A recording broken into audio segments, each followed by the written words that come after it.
Close your eyes for a moment and imagine that you wake not to the soft hum of electricity or the distant growl of traffic, but to the thin, uncertain light of dawn leaking through a shutter made of warped wood. The air already heavy with the scent of damp straw and last night's smoke.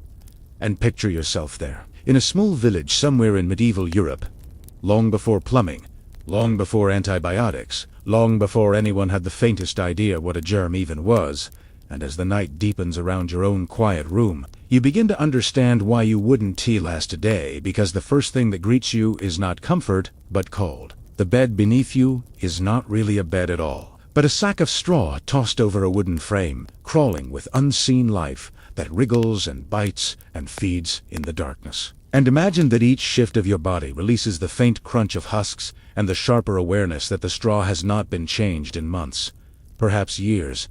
And picture yourself there scratching at your arms before you are even fully awake, because fleas are the quiet rulers of this world and you are simply their latest feast. You breathe in, and the air is thick with smoke from the hearth that never truly goes out, because fire is warmth, and warmth is survival, and yet the smoke has nowhere proper to escape. So it lingers, staining the thatch above you, a permanent, sooty black, and imagine that every inhale carries with it the taste of ash, of damp wood, of last night's cabbage boiled into submission, and you begin to cough softly, because you are not used to lungs that work this hard just to exist. Picture yourself there, pushing aside a rough wool blanket that smells faintly of sheep and more strongly of the bodies that have used it, and you sit up in a single-room house that contains everything your medieval self owns and everything your family owns, because there are no separate bedrooms, no tidy kitchen spaces, no bathroom tucked discreetly behind a painted door, only one dim interior where people,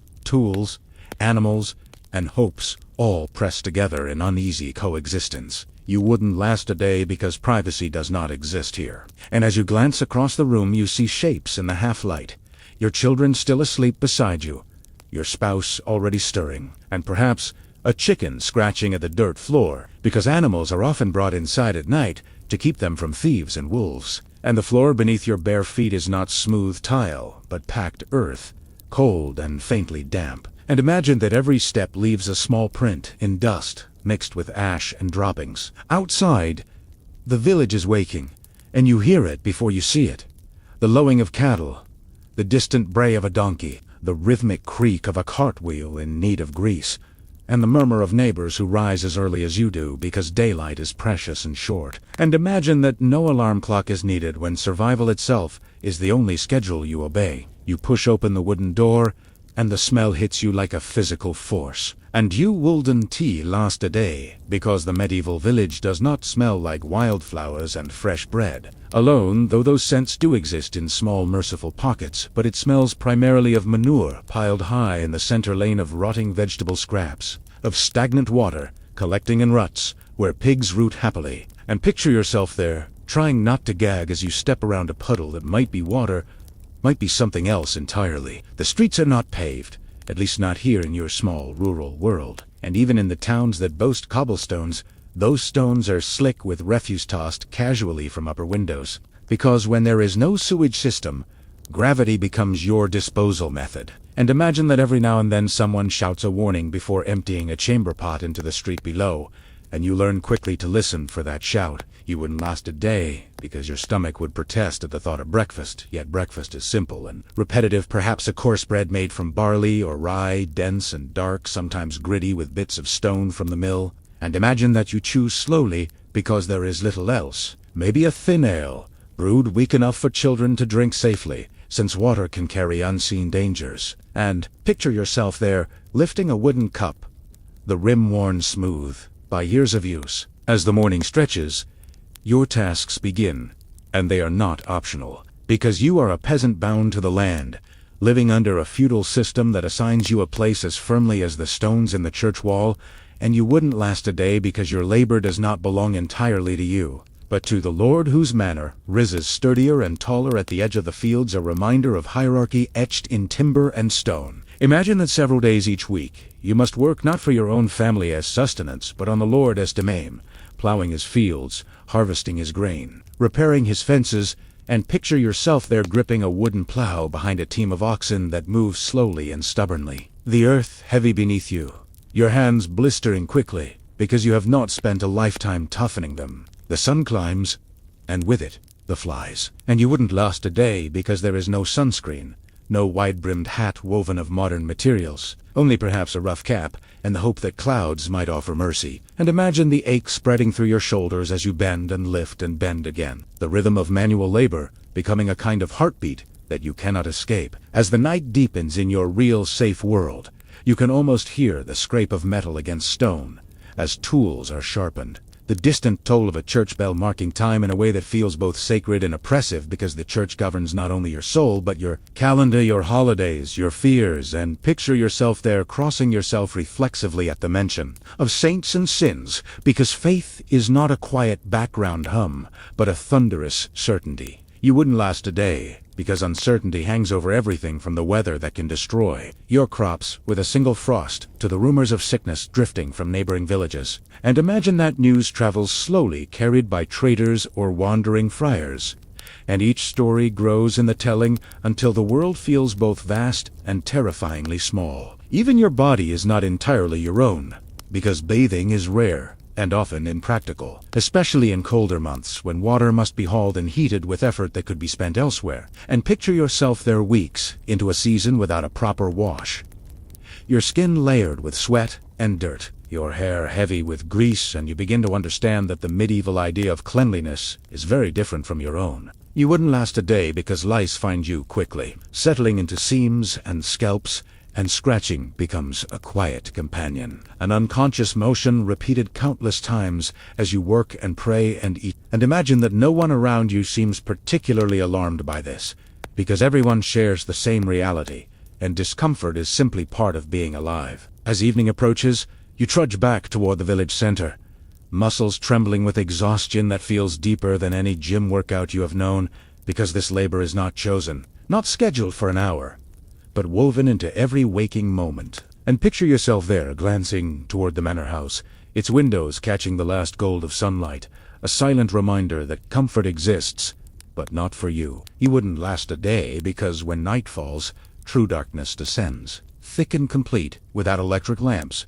to banish it. And imagine that the only light comes from a flickering rushlight or candle, expensive enough that you guard it carefully, letting it burn only when necessary, and shadows gather in corners where your imagination begins to stir. The village quiets slowly, though not entirely, because someone is always coughing, someone is always tending a restless animal. And imagine that in the distance a dog barks at nothing you can see, and the wind moves through thatched roofs with a whisper that feels almost like a warning. And as the night deepens, you curl once more onto your straw mattress, aware that tomorrow will be identical to today, and the day after that much the same. You wouldn't last a day because there is no weekend, no promise of retirement, no certainty that your children will live to see adulthood. And yet there is resilience here to a stubborn endurance that has carried generations through famine and frost. And picture yourself there trying to summon that same endurance, wondering how long you could truly survive before the fleas, the smoke, the relentless labor, and the ever-present scent of the village wore you down. And as you lie back in your own bed, safe and clean and warmed by invisible currents of power, imagine that medieval dawn approaching again, the rooster's cry slicing through the cold air, the oxen shifting in their pens, the church bell preparing to toll.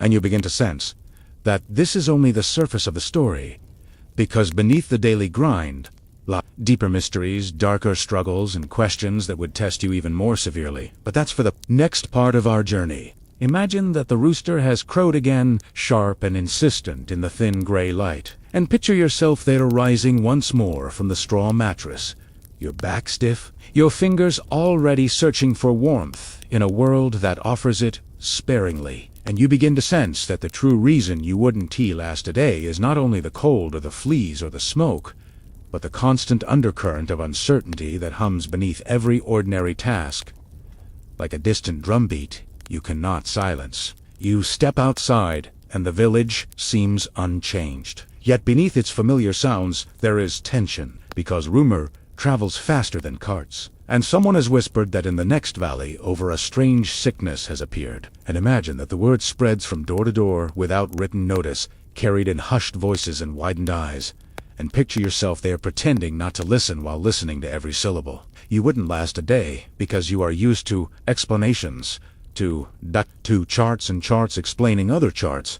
But here there is only speculation, and the sickness is described in fragments, swollen lumps beneath the arms, blackened fingers, fevers that burn like a forge. And imagine that no one knows why it comes or how it chooses its victims, only that it does not care about age or virtue or the neatness of your home.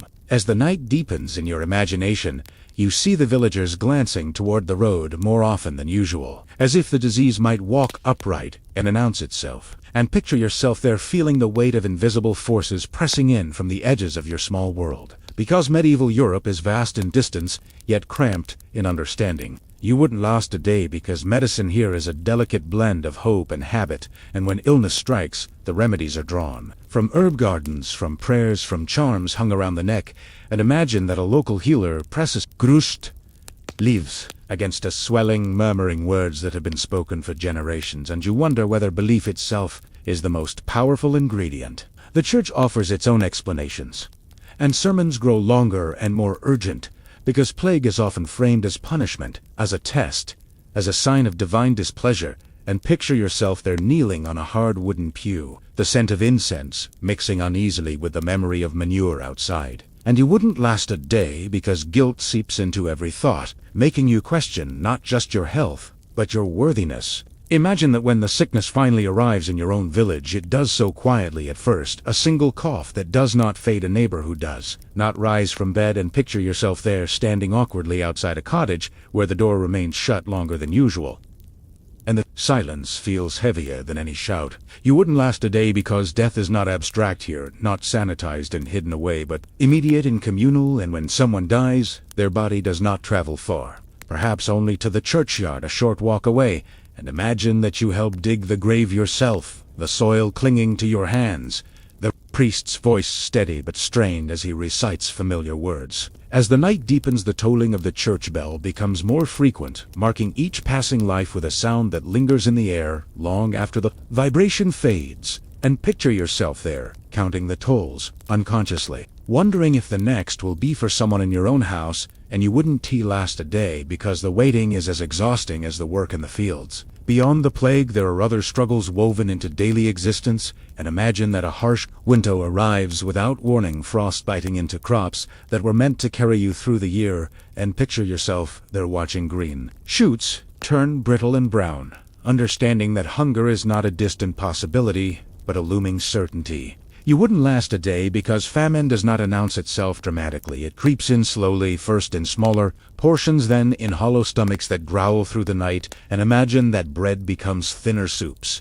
more watery, and temper shorter because hunger gnaws at patience as fiercely as it does at flesh. Picture yourself there, standing in line at the manor storehouse, hoping the Lord might release grain reserves, knowing that his generosity is as unpredictable as the weather. And you wouldn't last a day because your survival depends on decisions made far above your station, by people whose floors are not dirt and whose meals are not scraped from the edge of scarcity. Feudal obligations do not pause for sickness or hunger, and imagine that even as neighbors fall ill, the fields still demand tending, taxes still demand payment, and picture yourself there calculating how many eggs, how much grain, how many days of labor you owe, because the system is rigid and your place within it is rarely negotiable. You wouldn't last a day because rebellion is not a simple choice. It is a risk weighed against starvation or execution.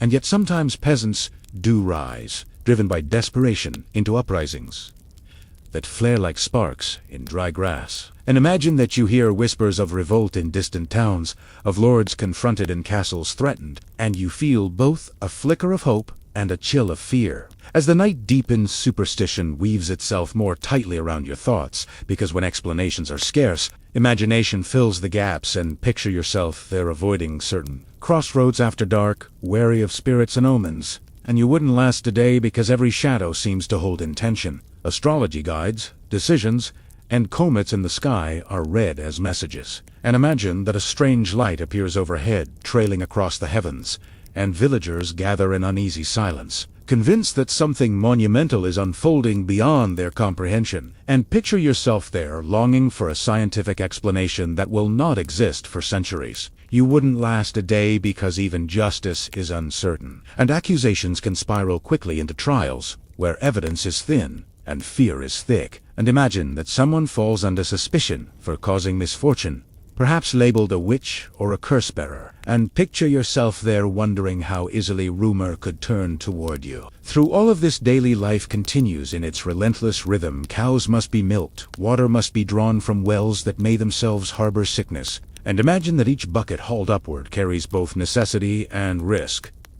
And you wouldn't last a day because something as simple as a drink can become a gamble. As evening settles once more, the village gathers in subdued clusters, sharing scraps of news and fragments of hope. And picture yourself there listening to stories of towns that survived, of prayers answered, of healings that might be coincidence or miracle, and you cling to them because hope is as essential as bread. You wouldn't last a day because exhaustion seeps into your bones, not only from labor but from vigilance, from constantly scanning faces for signs of fever, from measuring coughs and counting graves. And imagine that sleep comes fitfully interrupted by dreams of bells and shadows and endless fields. And yet even in this world of plague and famine and rigid hierarchy, there are customs and peculiar comforts that might surprise you, small rituals and unexpected joys that flicker like candlelight against the dark. And as the night deepens and your breathing slows, you sense that beyond the hardship lies a tapestry of traditions both strange and strangely tender. But that's for the next part of our journey.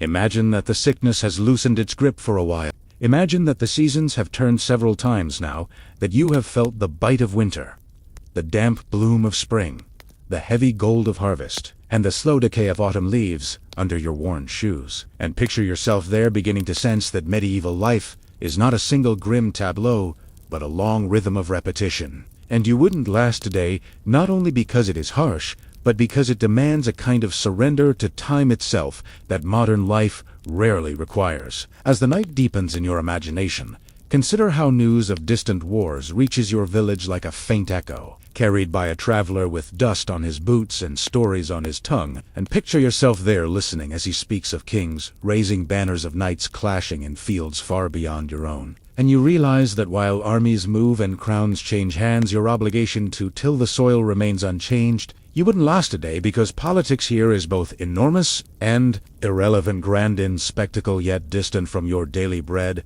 And imagine that taxes rise to fund campaigns you will never see, that young men are summoned to fight for causes explained in lofty terms. And picture yourself there watching a neighbor leave with a spear and a borrowed helmet, unsure if he will return. In this world, law is a mixture of custom and command.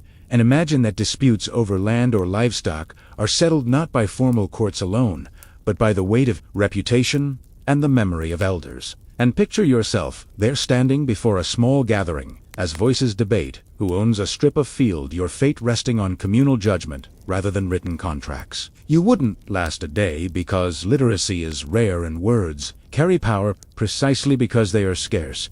And imagine that a single parchment bearing the Lord's seal can alter lives, that a priest reading scripture aloud holds knowledge that most cannot verify. And picture yourself there straining to remember spoken instructions, because there is no printed manual waiting on a shelf. As the night deepens further, think about the simple act of illness returning, not as plague, but as ordinary injury, a cut from a sickle, a twisted ankle in a furrow. And picture yourself there realizing how fragile your body is when medical care consists of cauterization and prayer. And you wouldn't last a day because your expectation of swift treatment would collide with a world where recovery depends largely on luck. Yet resilience grows in surprising places. And imagine that children play in the dirt lanes with sticks and carved toys, inventing games that echo through centuries. And picture yourself there noticing how laughter survives even in scarcity, how imagination requires no wealth, and you begin to see that hardship does not erase humanity,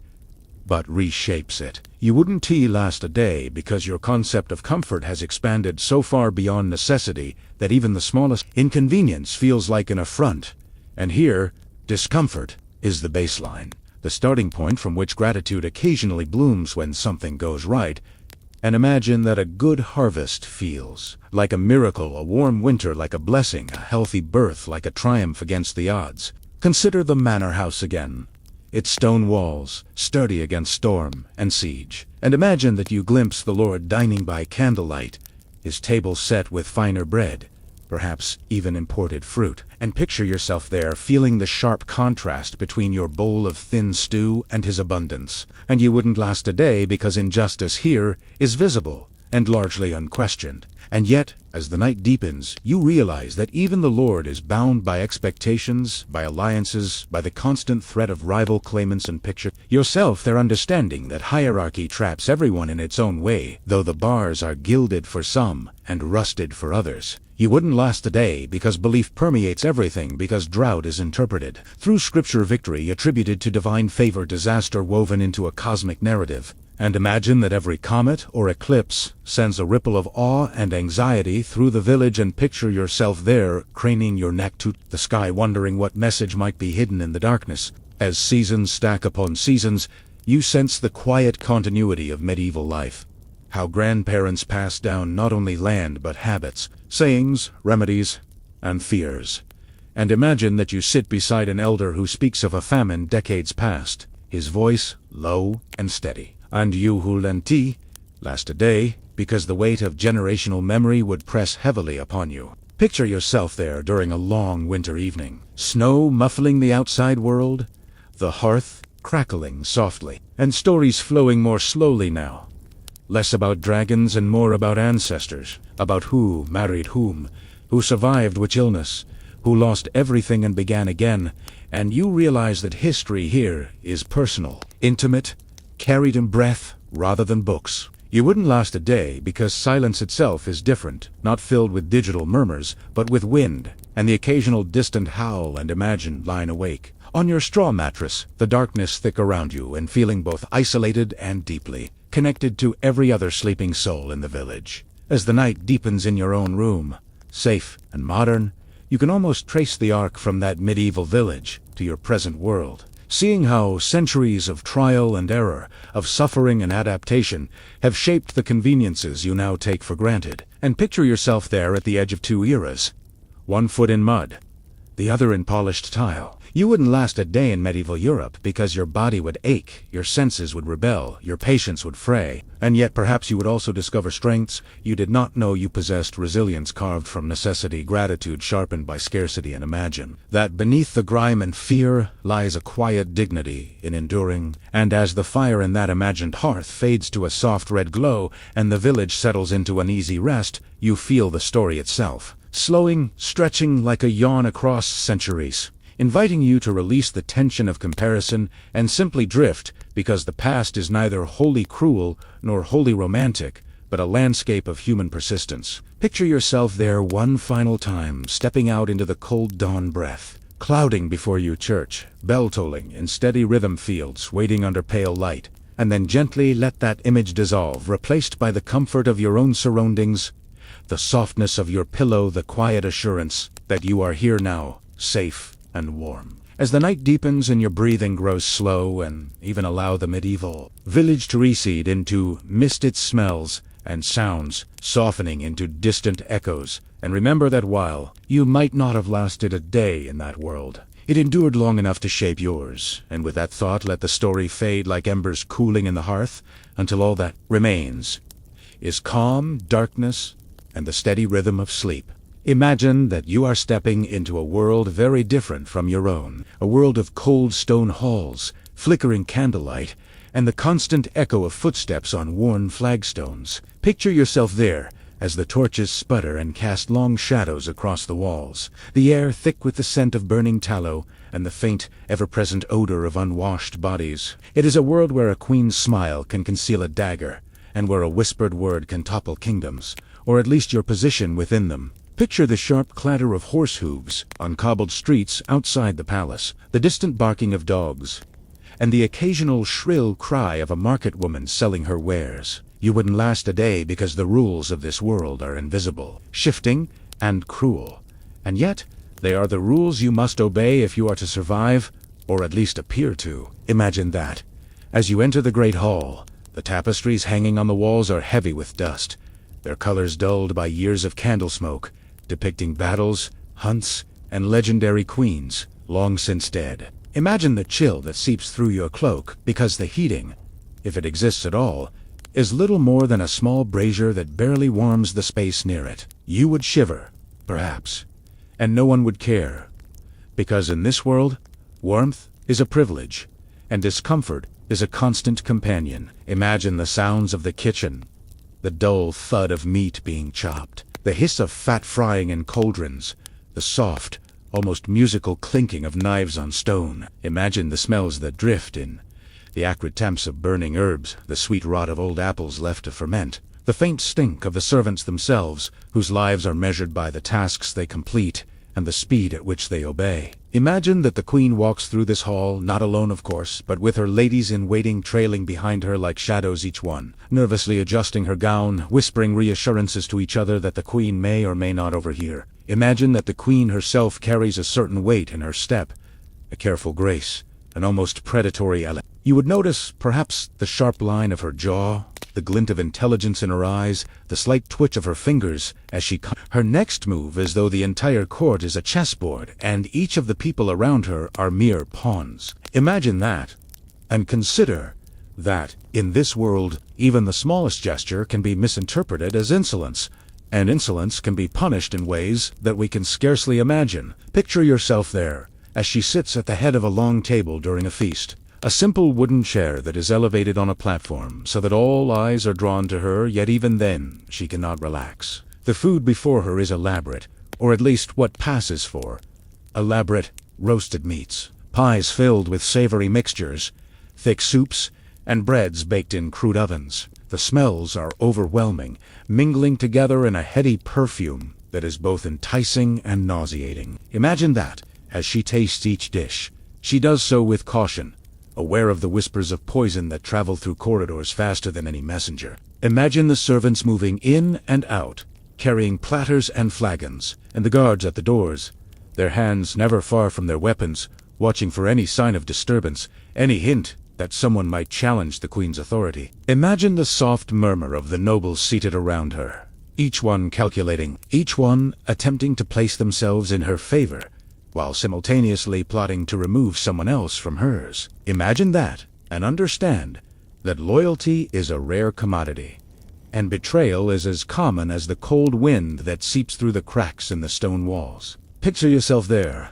as the queen rises from her chair to make her way to the private chambers, the long train of her gown brushing against the cold stone, the faint jingling of jewelry accompanying each step. Imagine that the corridors are dimly lit, the torches casting dancing shadows on the walls, and the tapestries along the way, depicting scenes of conquest and piety, reminders of the power that is wielded in this house of stone. Imagine that, as she passes, servants bow low, heads almost touching the floor, eyes averted, hands clasped tightly, because to meet the gaze of the queen without permission could be dangerous, even deadly. Imagine that she reaches her private quarters, a room lined with books, religious icons, and personal effects, the air scented faintly with lavender and rosemary, a small attempt at comfort in a world that offers little. Imagine that she sits at a small table, quill in hand, writing letters that could change the course of her life or the lives of others, because in this court, words are weapons as sharp as any sword. Imagine that, and picture the ink as it dries slowly on the page, the scratch of the quill almost hypnotic, the soft rustle of parchment echoing in the quiet room. Imagine that the queen contemplates her enemies, the nobles who seek her favor, yet plot her downfall, the foreign powers whose alliances are as fleeting as the morning mist, and the whispers that reach her ears carrying news that is often incomplete, sometimes false, but always dangerous. Imagine that she plans her moves carefully, like a skilled general mapping out a battlefield. Imagine that. And remember that her life is not her own. Not truly, because every decision she makes is scrutinized, recorded, and used against her in the ever-shifting tides of courtly intrigue. Imagine the days blending into nights, the relentless passage of time measured not by comfort, but by survival. Imagine that the queen walks through gardens that are both beautiful and deceptive, with hidden paths, overgrown hedges, and fountains that spill into stone basins with a gentle, constant sound. Imagine the scent of roses, thyme, and wet earth mingling with the ever-present tang of iron from the palace gates, and imagine that the sound of birds is muffled as though even they sense the danger that lingers in every shadow. Imagine that courtiers stroll through the garden as well, engaging in polite conversation that conceals ambition, envy, and fear. Imagine that every compliment, every bow, every smile is a thread in a complex tapestry of manipulation, and that, too, misstep, even slightly, could result in disgrace or worse. Imagine that, and consider the queen's own strategies, the alliances she forms with those she trusts, and the secrets she keeps even from them. Imagine that she must be cautious, because poison is not only a legend, it is a reality in the kitchens, in the wine cellars, and occasionally in the very beds of those who sleep in the castle. Imagine that each meal is a potential trap, each gift a potential snare. Imagine that she moves through life with both elegance and suspicion, weighing every glance, every gesture, every word. Imagine that, and pictured the queen as a master of observation, noting details others would miss, understanding intentions behind smiles, whispers, and even silences. Imagine that the rustle of a gown, the clink of a ring, the sudden cough of a guest could carry meaning she must interpret. Imagine that, as the night deepens, she retreats to her chambers, the flickering candlelight reflecting in her eyes, revealing determination, calculation, and perhaps a touch of fatigue that she dares not show. Imagine the silence of the night outside, punctuated by the occasional bark of a distant dog, the hoot of an owl, or the distant tolling of a bell. Imagine the soft swish of her gown as she moves through empty corridors, the subtle creak of floorboards beneath her feet, the faint clinking of keys as the guards patrol. Imagine that, and picture her lying in bed, not for rest, but for preparation, thinking through every meeting, every conversation, every potential threat for the next day. Imagine that the weight of power rests upon her shoulders, an invisible, relentless pressure that never relents, and that sleep is always a tentative companion, never a certainty. Imagine the slow, rhythmic ticking of a clock, if such a thing exists, marking time as a reminder that nothing is permanent, that everything is fleeting, and that every moment must be seized, or at least endured. Imagine that she closes her eyes, but not in rest, rather in calculation, in strategy, in silent plotting, the mind ever active, even as the body seeks reprieve. Imagine that, as the night deepens, you too are lulled into the hypnotic rhythm of this life, a life both magnificent and terrifying, filled with beauty, cruelty, and endless intrigue. Imagine the flicker of candlelight on walls, the whisper of curtains in drafty windows, the faint scratching of quails in the distance, and the distant hum of servants moving quietly, each performing their duties, each part of the greater machinery that sustains this fragile kingdom. Imagine that you sense the subtle tension, the unspoken agreements, the secret knowledge held by those who know how to survive in this world.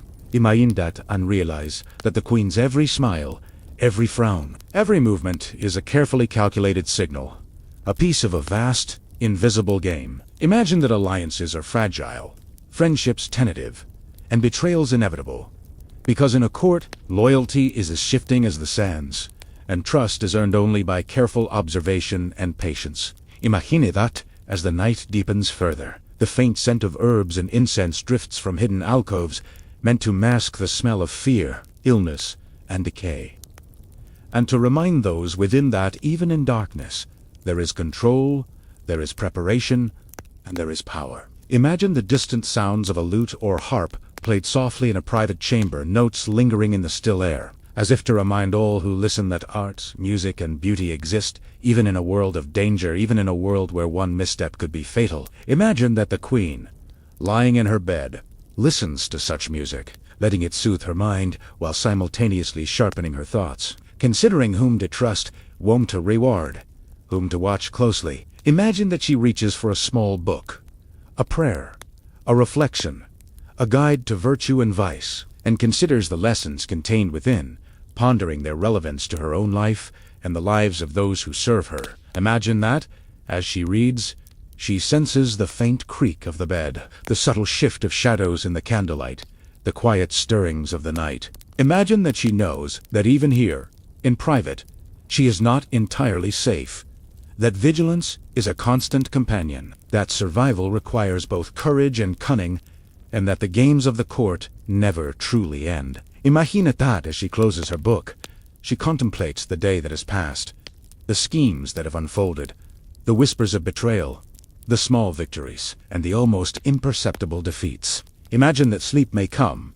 eventually, but only as a temporary reprieve, a gentle interlude before the next round of intrigue, the next layer of deception, the next encounter with ambition, envy, and power. Imagine that, as the night deepens, you too feel the slow pull of drowsiness, lulled not by comfort, but by the rhythm of a world where danger and beauty coexist, where cruelty and elegance intermingle, and where the mind is always active, always plotting, always watching. Imagine that you drift along with her thoughts, imagining each corridor, each whisper, each shadow, each soft rustle of silk, each clink of metal, each flicker of torchlight. Imagine that, as you follow her through this hypnotic labyrinth of stone, music, and whispers, you begin to sense the pattern, the rhythm, the unending pulse of courtly life, and you realize that even if you would not last a day here, you can at least observe,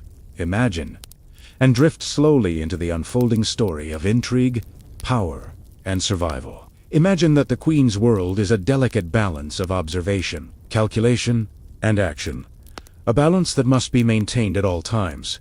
And imagine that you, too, are balancing on the edge of sleep and consciousness, caught between the safety of imagination and the thrill of danger. Imagine the distant sound of a bell, tolling the midnight hour, echoing through the halls, marking the passage of time with solemn authority, and imagine that the shadows shift slightly as the torchlight dances, reminding you of the impermanence of each moment, each opportunity, each secret. Imagine that, and picture yourself there, in that world of stone, fire, and whispers, walking alongside the Queen as she navigates the treacherous waters of courtly intrigue, ever aware of the dangers, ever mindful of the alliances, ever calculating the steps ahead. Imagine that and know that this is only the beginning, that the stories of ambition, betrayal, and cunning are only starting to unfold, and that each day brings new challenges, new schemes, new alliances, and new threats. Imagine that the Queen's mind is a map of shadows and light, of hidden corridors and open halls of secrets whispered in confidence, and schemes laid bare for those clever enough to see and imagine that you are following her through it,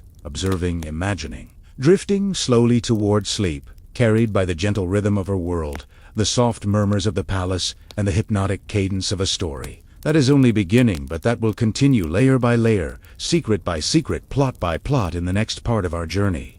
Imagine that the morning arrives slowly, not with fanfare, not with sunlight flooding the halls, but with a gentle gray that seeps through narrow windows, filtering into the stone corridors with a soft, almost hesitant light. Imagine that the Queen, still wrapped in her heavy velvet gowns, despite the early hour, rises from her bed, the cold of the chamber brushing against her skin, a subtle reminder that comfort is fleeting and warmth is a luxury she cannot always claim. Picture yourself there, as she moves deliberately toward the small wash basin, the sound of water being poured into a basin echoing faintly, mingling with a soft scratching of quills and the distant clatter of servants beginning their morning duties. Imagine the faint smell of soap, of lavender, of herbs steeped in warm water, mingling with the ever-present tang of smoke and stone. Imagine that the Queen pauses to look out the narrow window, her eyes tracing the gray outlines of the gardens,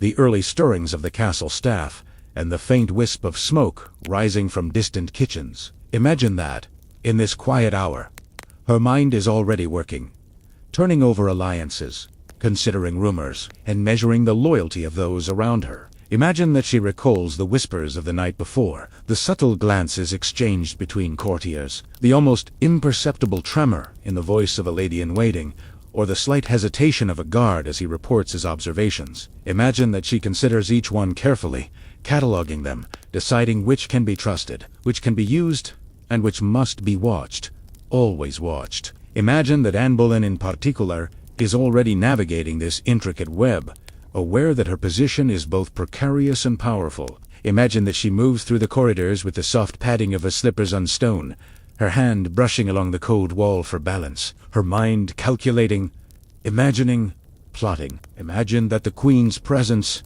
is like a tide, drawing some closer and pushing others away, that smiles are weapons and whispers are currency. Imagine that each conversation she has, each bow she receives, each compliment or insult is weighed carefully, stored in memory like precious coins to be spent at the opportune moment. Imagine that in these moments, Anne contemplates not only the people she can see, but the people she cannot see. The shadows lurking in the hallways, the servants who carry their own secrets, the nobles who scheme behind closed doors, and the ambassadors from distant lands who play subtle games of influence. Imagine that even a casual remark about a dress, a dance, or a meal could be interpreted as a slight or a signal.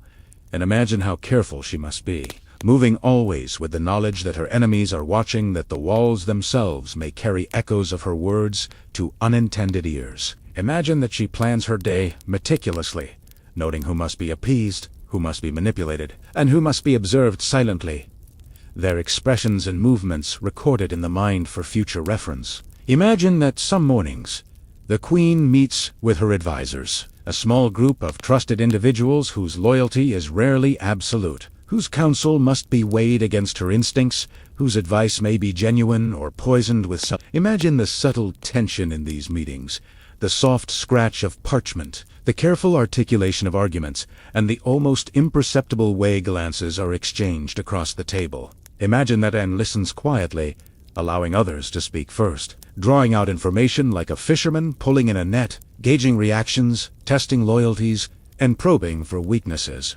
Imagine that, after such meetings, she retires to her private chambers to consider strategies, to write letters, to order subtle actions that may appear insignificant, but carry profound consequences. Imagine that she might direct a servant to leave a message for a particular noble to inquire discreetly about an ally's intentions, or to prepare a gift that seems generous but serves as a subtle reminder of obligation and indebtedness. Imagine that, in the soft light of her chamber, she traces her fingers over the delicate lace of her gowns, feeling the texture as a reminder of the world she inhabits, lugubrious, fragile, and perilous all at once. Imagine the sounds that drift through the castle, the quiet mutter of servants, the distant scrape of armor, the muffled footsteps of a messenger delivering urgent news, and imagine that she listens with intent, hearing the ordinary as well as the extraordinary, because in her world every detail matters. Every subtle sound can carry meaning. Imagine that she contemplates the use of poison,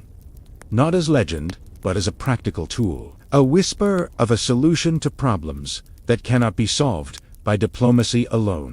Imagine that the kitchens, with their cauldrons and knives, their smoke and fire, and their ever-present risk of contamination, are not only spaces of nourishment, but also arenas of influence, where a single misplaced herb or spice could alter the course of a life. Imagine that she recalls stories of other queens and noble women who have used subtlety and subterfuge to advance their positions, who have manipulated marriages, alliances, and betrayals to achieve their ends, and imagine that she studies these tales, learning, imagining, and adapting. Imagine that, as the day unfolds, the Queen attends to the formalities of court, receiving ambassadors, entertaining nobles, and presiding over ceremonies that are as much about display as they are about governance. Imagine the soft rustle of silk gowns, the clinking of jewelry, the measured cadence of polite conversation. And imagine that behind every smile, every curtsy, every compliment, there is a layer of calculation, a hidden intention, a silent challenge. Imagine that Anne watches, listens, and notes, because to survive, to thrive, she must understand not only her allies, but her rivals, the subtle ways in which power is wielded, the fragile threads of reputation, and the invisible mechanisms of influence. Imagine that she takes note of the small betrayals that often go unnoticed, the slight hesitation of a noble before offering counsel, the barely audible whisper of a servant to another, the way a guest's eyes linger a moment too long, the way a hand trembles ever so slightly when reaching for a goblet of wine. Imagine that each of these observations is stored carefully, catalogued, and referenced later, because the world she inhabits rewards memory, patience, and cunning. Imagine that as the sun reaches its zenith, she retires, briefly seeking a moment of privacy, a pause in which to breathe, to reflect and perhaps to indulge in a fleeting sense of comfort that is so rare, it almost feels like a luxury. Imagine the texture of her cushions, the gentle weight of her gown, the faint scent of candles and incense. And imagine that even in these quiet moments, her mind continues to turn over possibilities, weighing risks, imagining outcomes and planning the next move. Imagine that she recalls the subtle ways in which trust has been betrayed in the past, the soft lies whispered in darkened corridors, the careful manipulations of those who sought her favor only to undermine her. And imagine that she carries these lessons forward, always cautious, always alert, always calculating. Imagine that, as the afternoon wanes, she walks through the private gardens again, where the sunlight, if it penetrates the high walls, falls in dappled patterns across flowers, hedges, and fountains. And imagine the soft murmur of water as it spills from one basin to another, the subtle scent of herbs and blossoms mingling with the faint earthiness of soil and stone. Imagine that courtiers pass by, some bowing deeply, some daring a subtle smile. And imagine that Anne notes each one, storing the details like treasures, small indications of character, loyalty, and ambition. Imagine that in this garden, which is both beautiful and treacherous, she practices subtle displays of power, a casual compliment, here a gentle reprimand. They're gestures that seem kind but carry silent weight, words spoken softly but meant to resonate widely. Imagine that she considers the use of subtle threats, the careful application of social pressure, the nuanced manipulation of alliances. And imagine that she does so with a calm, measured mind, understanding that aggression is dangerous but cunning is powerful. Imagine that she considers the stories of other queens who have met tragic ends, those who trusted too much, those who underestimated rivals, those who ignored the soft murmurs of warning. And imagine that she resolves to remember to act cautiously and to rely on observation above all else. Imagine that the afternoon drifts into evening, the light softening shadows, lengthening, and imagine the distant sounds of servants preparing for dinner. The faint aroma of roasting meets the whisper of wine being poured and the quiet clatter of utensils. Imagine that Anne prepares herself for the ritual of the evening, the careful dance of greeting, of observation, of conversation, and imagine that she moves with deliberate grace, aware that every glance, every word, every gesture is recorded by those who watch, remembered by those who seek advantage, and analyzed by those who would plot her downfall. Imagine that she sits once more at the table, surrounded by courtiers whose faces are polite, yet whose minds may be whose smiles may conceal ambition, whose whispers may carry betrayal. Imagine that each course is tasted carefully, the flavors savored with caution, the textures examined, the reactions of others noted with silent precision. Because in a courtly meal, nothing is trivial, and everything carries potential meaning. Imagine that she considers the possibility of poison, not in paranoia, but as a tool of survival, an instrument of influence in a world where threats are constant, and where death or disgrace can arrive silently, like a shadow passing across a wall. Imagine that the queen and her companions engage in conversation that is polite, formal, yet tinged with subtle maneuvers, testing opinions, planting suggestions, observing reactions, eliciting admissions, and subtly shifting loyalties. Imagine that each word spoken is measured, each laugh is controlled, each compliment is layered with intent. And imagine that she enjoys,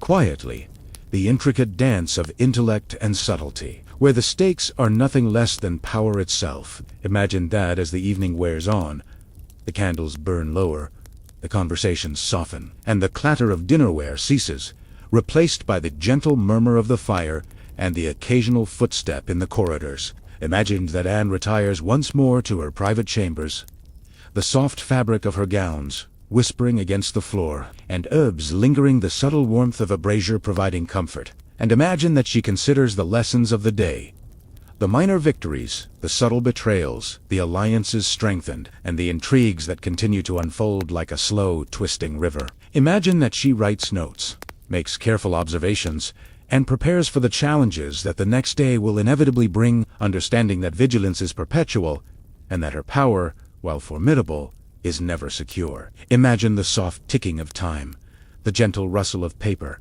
the distant echo of voices in the hallways. And imagine that, as the night deepens, she finally lies down, though not in rest, but in preparation for another day of strategy, observation, and survival. Imagine that the shadows in her chamber seem to move with life of their own, reflecting the uncertainties and possibilities that surround her. And imagine that each flicker of candlelight represents a potential ally, a hidden enemy, or an unforeseen event that could shift the balance of power. Imagine that she closes her eyes, imagining scenarios, planning responses, considering outcomes, and imagining that each possibility is weighed with care. Each risk calculated, each opportunity noted. Imagine that she drifts, slowly, gradually toward a fragile sleep, one eye in the world of dreams, one mind alert to the ongoing games of court. And imagine that in this half-sleep, half-conscious state, she continues to plot, to imagine, to survive. Imagine that as the castle settles into quiet, the faint sounds of the night drifting through corridors, the rustle of sheets, the soft breathing of servants, the distant howl of a dog, and the whisper of wind through narrow windows. She is both present and absent, aware and dreaming, planning and resting.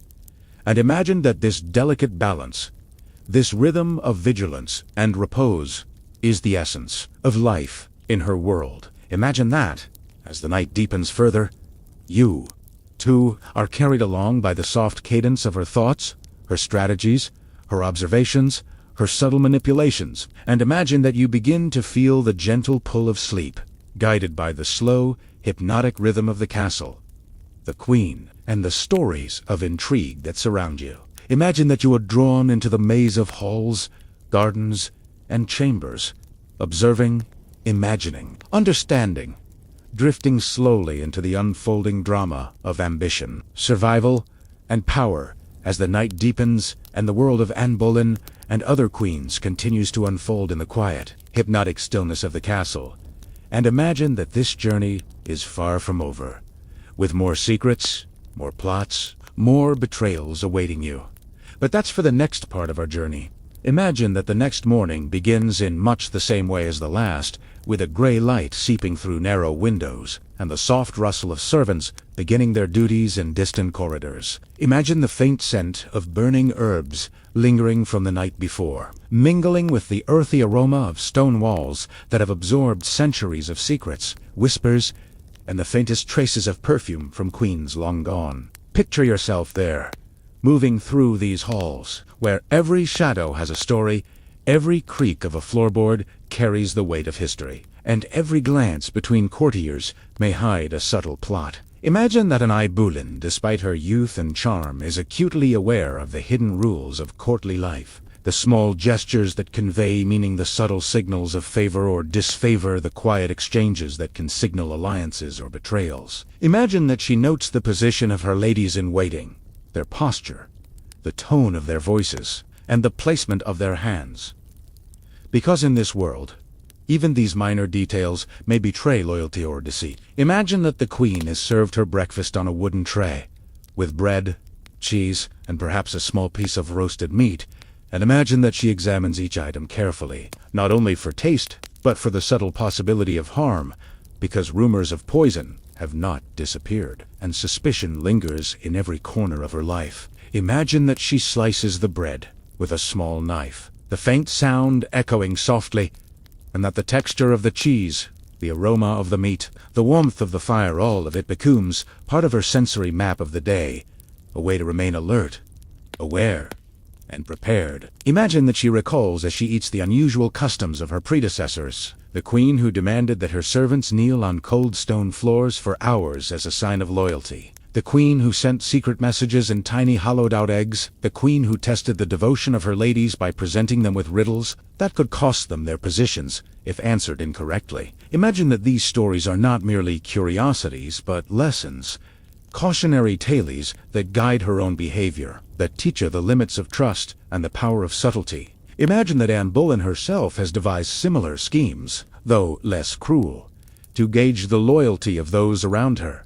Small tests of discretion, subtle manipulations that reveal character, tiny favors offered with hidden strings attached, and imagine that she observes closely, taking mental notes of those who falter or succeed. Imagine that she also delights in small, almost imperceptible displays of power, such as adjusting her jewelry in a particular way to signal a secret message to an ally, or placing a favored servant in view of a rival to remind them of their influence. Imagine that the soft patter of her slippers across stone echoes quietly, mingling with the distant sounds of the kitchen and the occasional shuffle of guards' boots, and imagine that she moves through these familiar spaces like a skilled performer, graceful, deliberate, and always aware. Imagine the unusual customs she must endure. The elaborate protocols of court, where every action is prescribed and every reaction expected. The long, formal dinners, where the placement of each guest is carefully considered, and the strange, sometimes absurd rituals designed to impress or intimidate visiting dignitaries. Imagine that she sits through endless ceremonies where music plays softly, instruments tuned with meticulous care,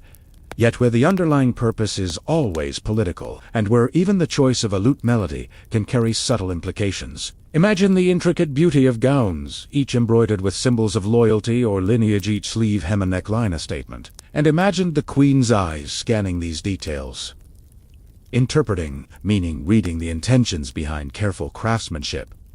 Imagining the messages conveyed without a word spoken. Imagine that she notes the subtle habits of courtiers, the way a hand lingers over a goblet, the hesitation before taking a seat, the barely perceptible tilt of a head, and imagine that she catalogues these observations, storing them in memory to be referenced when needed, because knowledge is power in a world where appearances are carefully constructed and truth is often hidden. Imagine the surprising fact that queens often had access to secret chambers, hidden passageways, and concealed rooms, spaces known only to a select few, allowing them to move unseen, overhear conversations, and execute schemes without detection. Imagine that. And uses these spaces sparingly, walking through narrow corridors that smell faintly of damp stone and the lingering smoke of torches, feeling the uneven flagstones beneath her feet, imagining that at any moment a hidden enemy might appear, a dagger might flash, a betrayal might unfold in silence. Imagine that she has also become skilled in the art of signaling, subtle gestures, and codes that allow her to communicate without speaking, that convey warnings, instructions, or reassurances to her allies, while her rivals remain oblivious. Imagine that the court itself is like a living organism, each member a part of a vast, complex system, responding to stimuli, reacting to power, ambition, and fear. And imagine that Anne, as queen or consort, moves through this system like a careful navigator, adjusting her own position with precision, understanding that a single misstep could ripple outward with consequences she cannot undo. Imagine the faint rustle of parchment as letters are written, messages sealed with wax and hidden in envelopes, some carrying threats, some carrying promises, and some carrying subtle commands. And imagine that Anne studies each one, carefully reading between the lines, interpreting meaning and imagining possibilities that others may not perceive. Imagine the surprising fact that in medieval courts, even meals could serve as instruments of intrigue. Dishes prepared with subtle alterations, favored servants instructed to relay selective information, and wine poured with care to convey messages or establish dominance, all in a world where the line between hospitality and hazard was ripped. Imagine that Anne herself occasionally uses such methods, not out of malice, but as a way of maintaining awareness, testing loyalties, and ensuring that her position remains secure, even as those around her scheme, envy, or conspire. Imagine that she recalls tales of queens who employed far more drastic measures, secret poisons administered in tiny doses, subtle manipulations of marriages to secure influence, and elaborate deceptions designed to shift alliances. Imagine that these stories serve both as lessons and as warnings, shaping her understanding of power, strategy, and survival. Imagine that she takes note of the customs that seem odd to outsiders, the intricate ceremonies of homage, the precise timing of appearances, the delicate dance of favor and reprimand, and the unexpected ways in which influence is exerted from a soft whisper to a seemingly innocent gift. Imagine that she also notices the hidden humor, the quiet absurdities, the small ironies that pervade daily life in the castle, the exaggerated curtsies, the overly formal speeches, the unnecessary rituals that nonetheless carry meaning, and imagine that she moves with awareness, balancing seriousness with the subtle amusement of someone who understands the deeper games at play. Imagine the surprising fact that queens often maintained networks of informants, trusted servants, and discreet allies, all of whom provided information about rival factions, courtly disputes, and potential threats. Imagine that Anne manages these networks with care, aware that even the smallest slip could compromise loyalty or provoke retaliation. And imagine that she interprets every piece of information in the context of a larger strategy, always calculating, always attentive. Imagine the textures of these interactions, the soft, worn pages of letters, the faint wax seals that carry both promise and threat, the gentle pressure of a hand offering subtle signals, the quiet rustle of garments as messages are passed discreetly. Imagine that she considers the unexpected ways in which power can be exercised, through influence over marriages, control of resources, access to information, or subtle manipulation of perception. And imagine that she observes all of these mechanisms unfolding around her, studying them with patience and precision. Imagine that she notes even the surprising small acts of kindness or cruelty which reveal character and intention. A gentle reprimand, a fleeting smile, a careful gift, or a hidden insult, each a piece of the intricate puzzle she must navigate. Imagine that she recalls stories of her contemporaries who were undone by mistrusting the wrong ally, underestimating the ambition of a rival, or failing to perceive the hidden intentions behind a courteous gesture. And imagine that these cautionary tales guide her own actions, shaping her awareness and strategy. Imagine that as the day stretches on, she engages in subtle games of influence, not through violence, but through persuasion, observation, and the careful orchestration of events.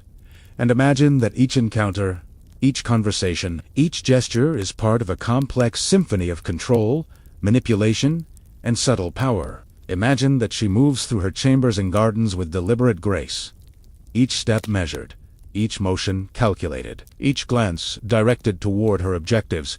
And imagine that even in solitude, she is never truly alone, because the court itself is alive with observation, rumor, and hidden agendas. Imagine that she observes the rituals of prayer, the recitation of psalms, and the performance of religious duties, understanding that even acts of piety can serve strategic purposes, signaling devotion, humility, or alignment with certain factions. And imagine that she incorporates this understanding into her daily life, blending faith, caution, and calculation. Imagine the faint sound of birds in the garden, the subtle scent of herbs, the distant clatter of servants, and the occasional whisper of wind through narrow windows, and imagine that each of these sensory details contributes to her awareness, keeping her attuned to the rhythms, dangers, and opportunities of her environment. Imagine that she notes the customs of etiquette, the careful positioning of chairs and tables, the expected timing of greetings, the precise phrasing of compliments, and the weight carried by even the smallest acts,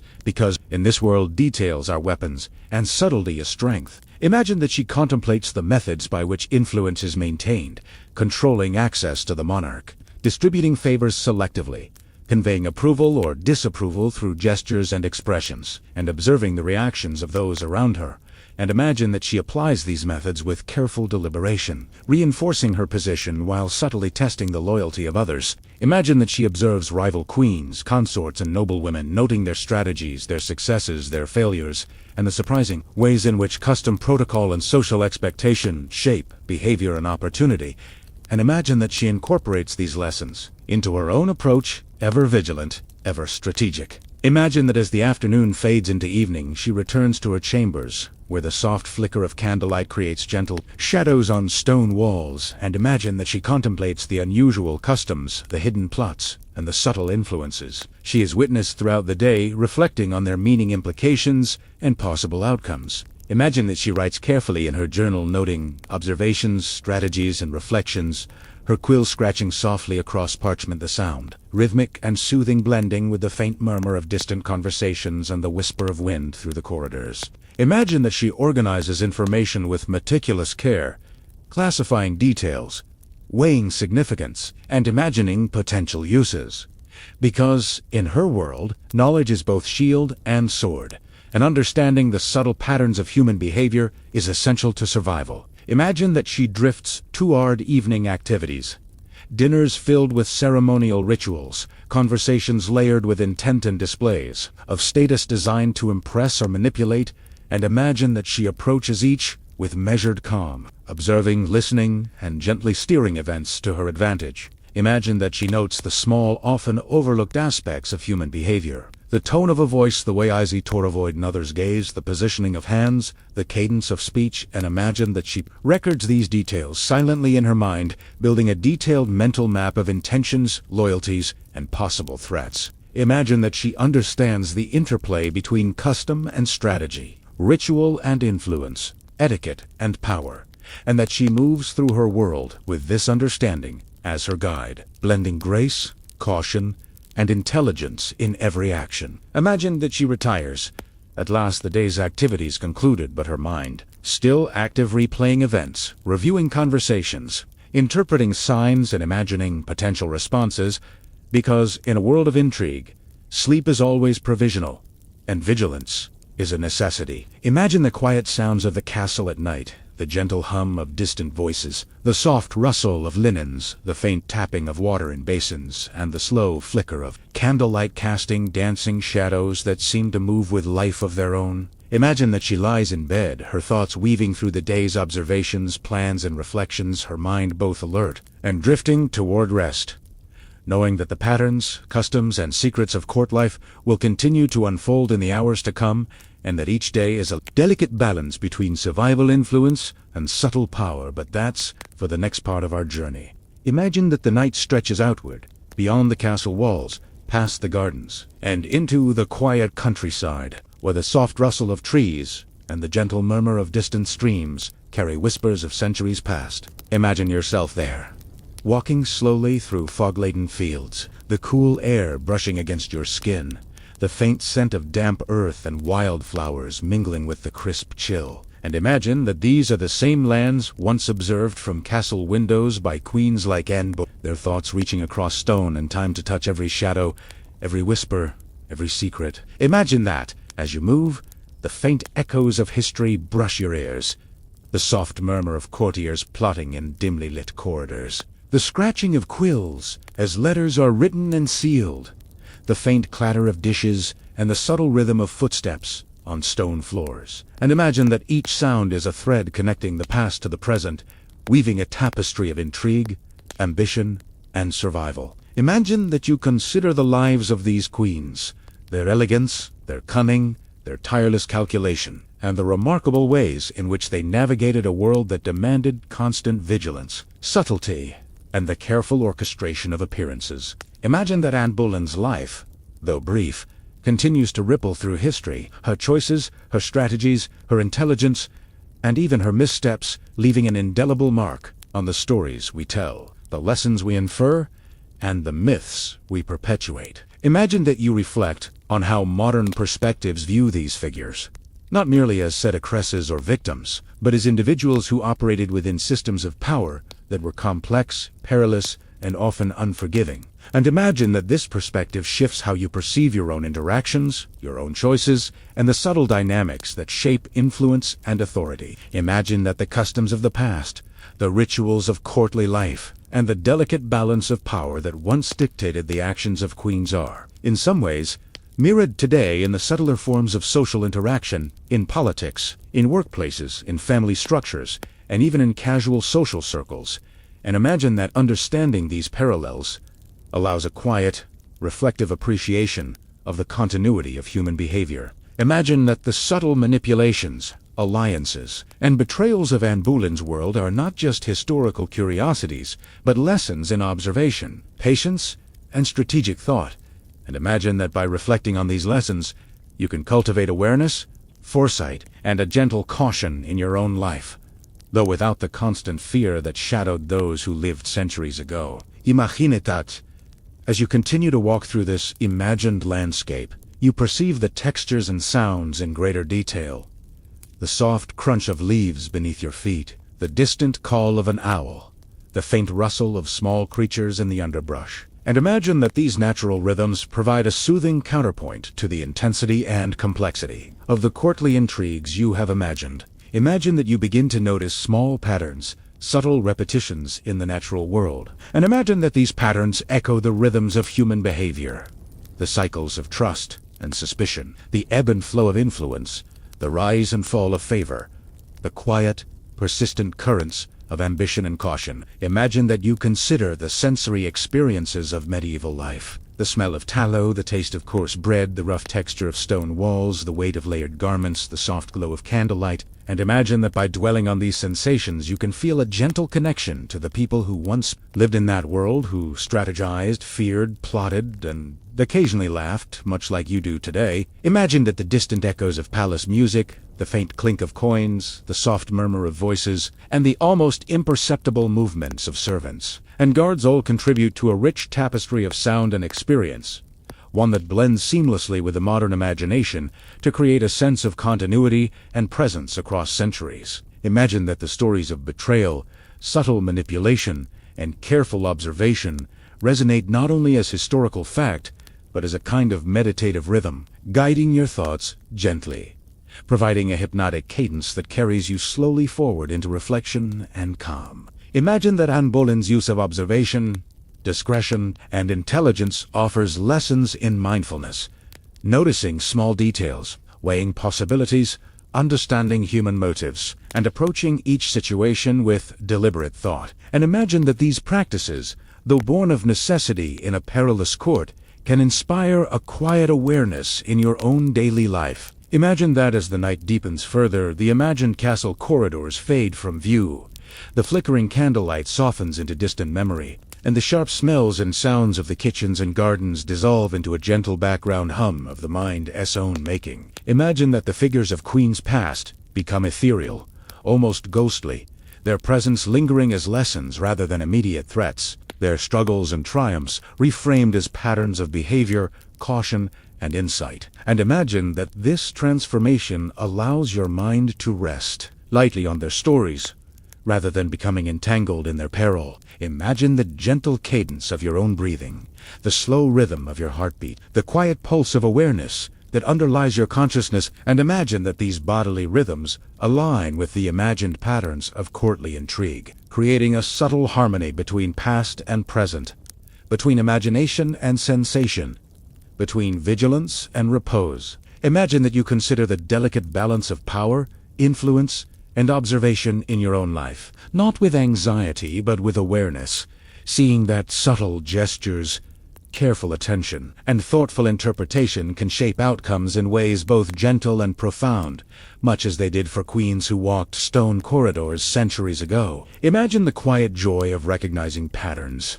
the subtle satisfaction of understanding motives, the calm certainty that comes from seeing cause and effect unfold slowly, and imagine that this calm, deliberate observation mirrors the hypnotic rhythm of the castle, the gardens, and the distant countryside, reinforcing a sense of continuity and connectedness that is both grounding and soothing. Imagine that, as your thoughts drift, the sensory details of medieval lifestone walls, flickering torches, rustling silk distant music fade into soft abstract impressions, leaving only the gentle essence of observation, calculation, and reflection.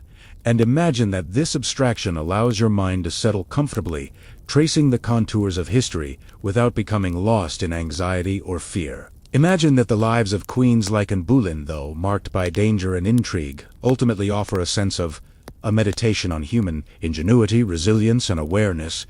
And imagine that by observing these patterns from a safe distance, you cultivate a quiet, reflective engagement with history that is both instructive and soothing. Imagine that, as the night stretches into its deepest hours, the imagined castle dissolves entirely, replaced by the gentle sway of trees, the soft murmur of distant water, the whisper of wind through grasses, and imagine that your imagination has carried you through centuries, leaving you calm, alert in observation, yet serene in body and mind.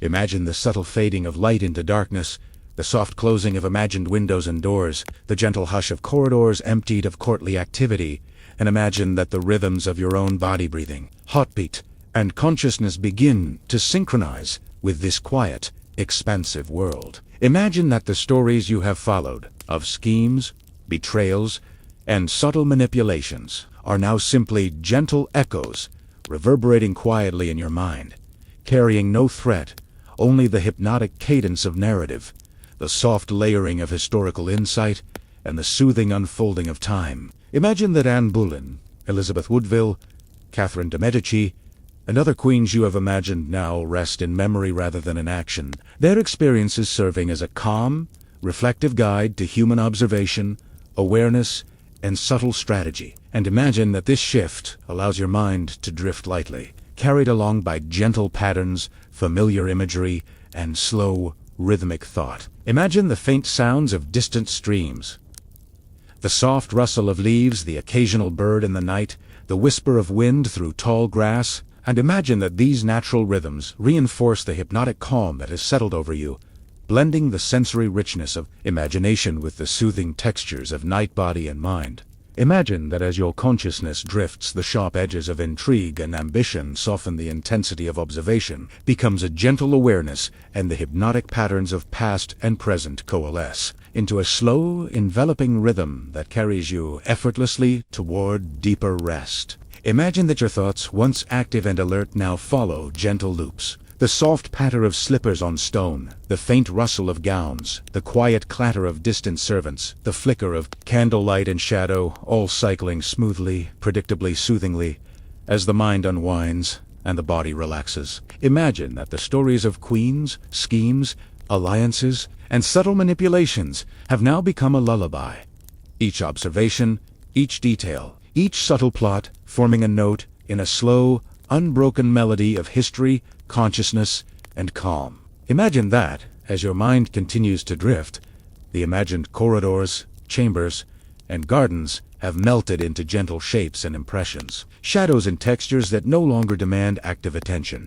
And imagine that this abstraction allows the mind to settle further, comfortably, safely, guided by rhythm rather than narrative tension. Imagine the faint ebb of consciousness, the gentle receding of active thought, the soft layering of calm, the subtle awareness of body and breath, and imagine that you are carried on the hypnotic current of history, imagination, and gentle sensory reflection, moving slowly toward sleep, toward rest, toward that serene edge where consciousness and dream blend. Imagine that the lessons of observation, awareness, and subtle influence are now internalized, present in the mind as soft, guiding principles, no longer urgent, no longer demanding, and imagine that they drift lightly alongside the slow rhythm of your heartbeat, the quiet cadence of breath, and the soft flow of imagined landscapes. Imagine that the night outside continues, quiet, vast, and infinite, that the distant echoes of centuries past mingle with the stillness of the present,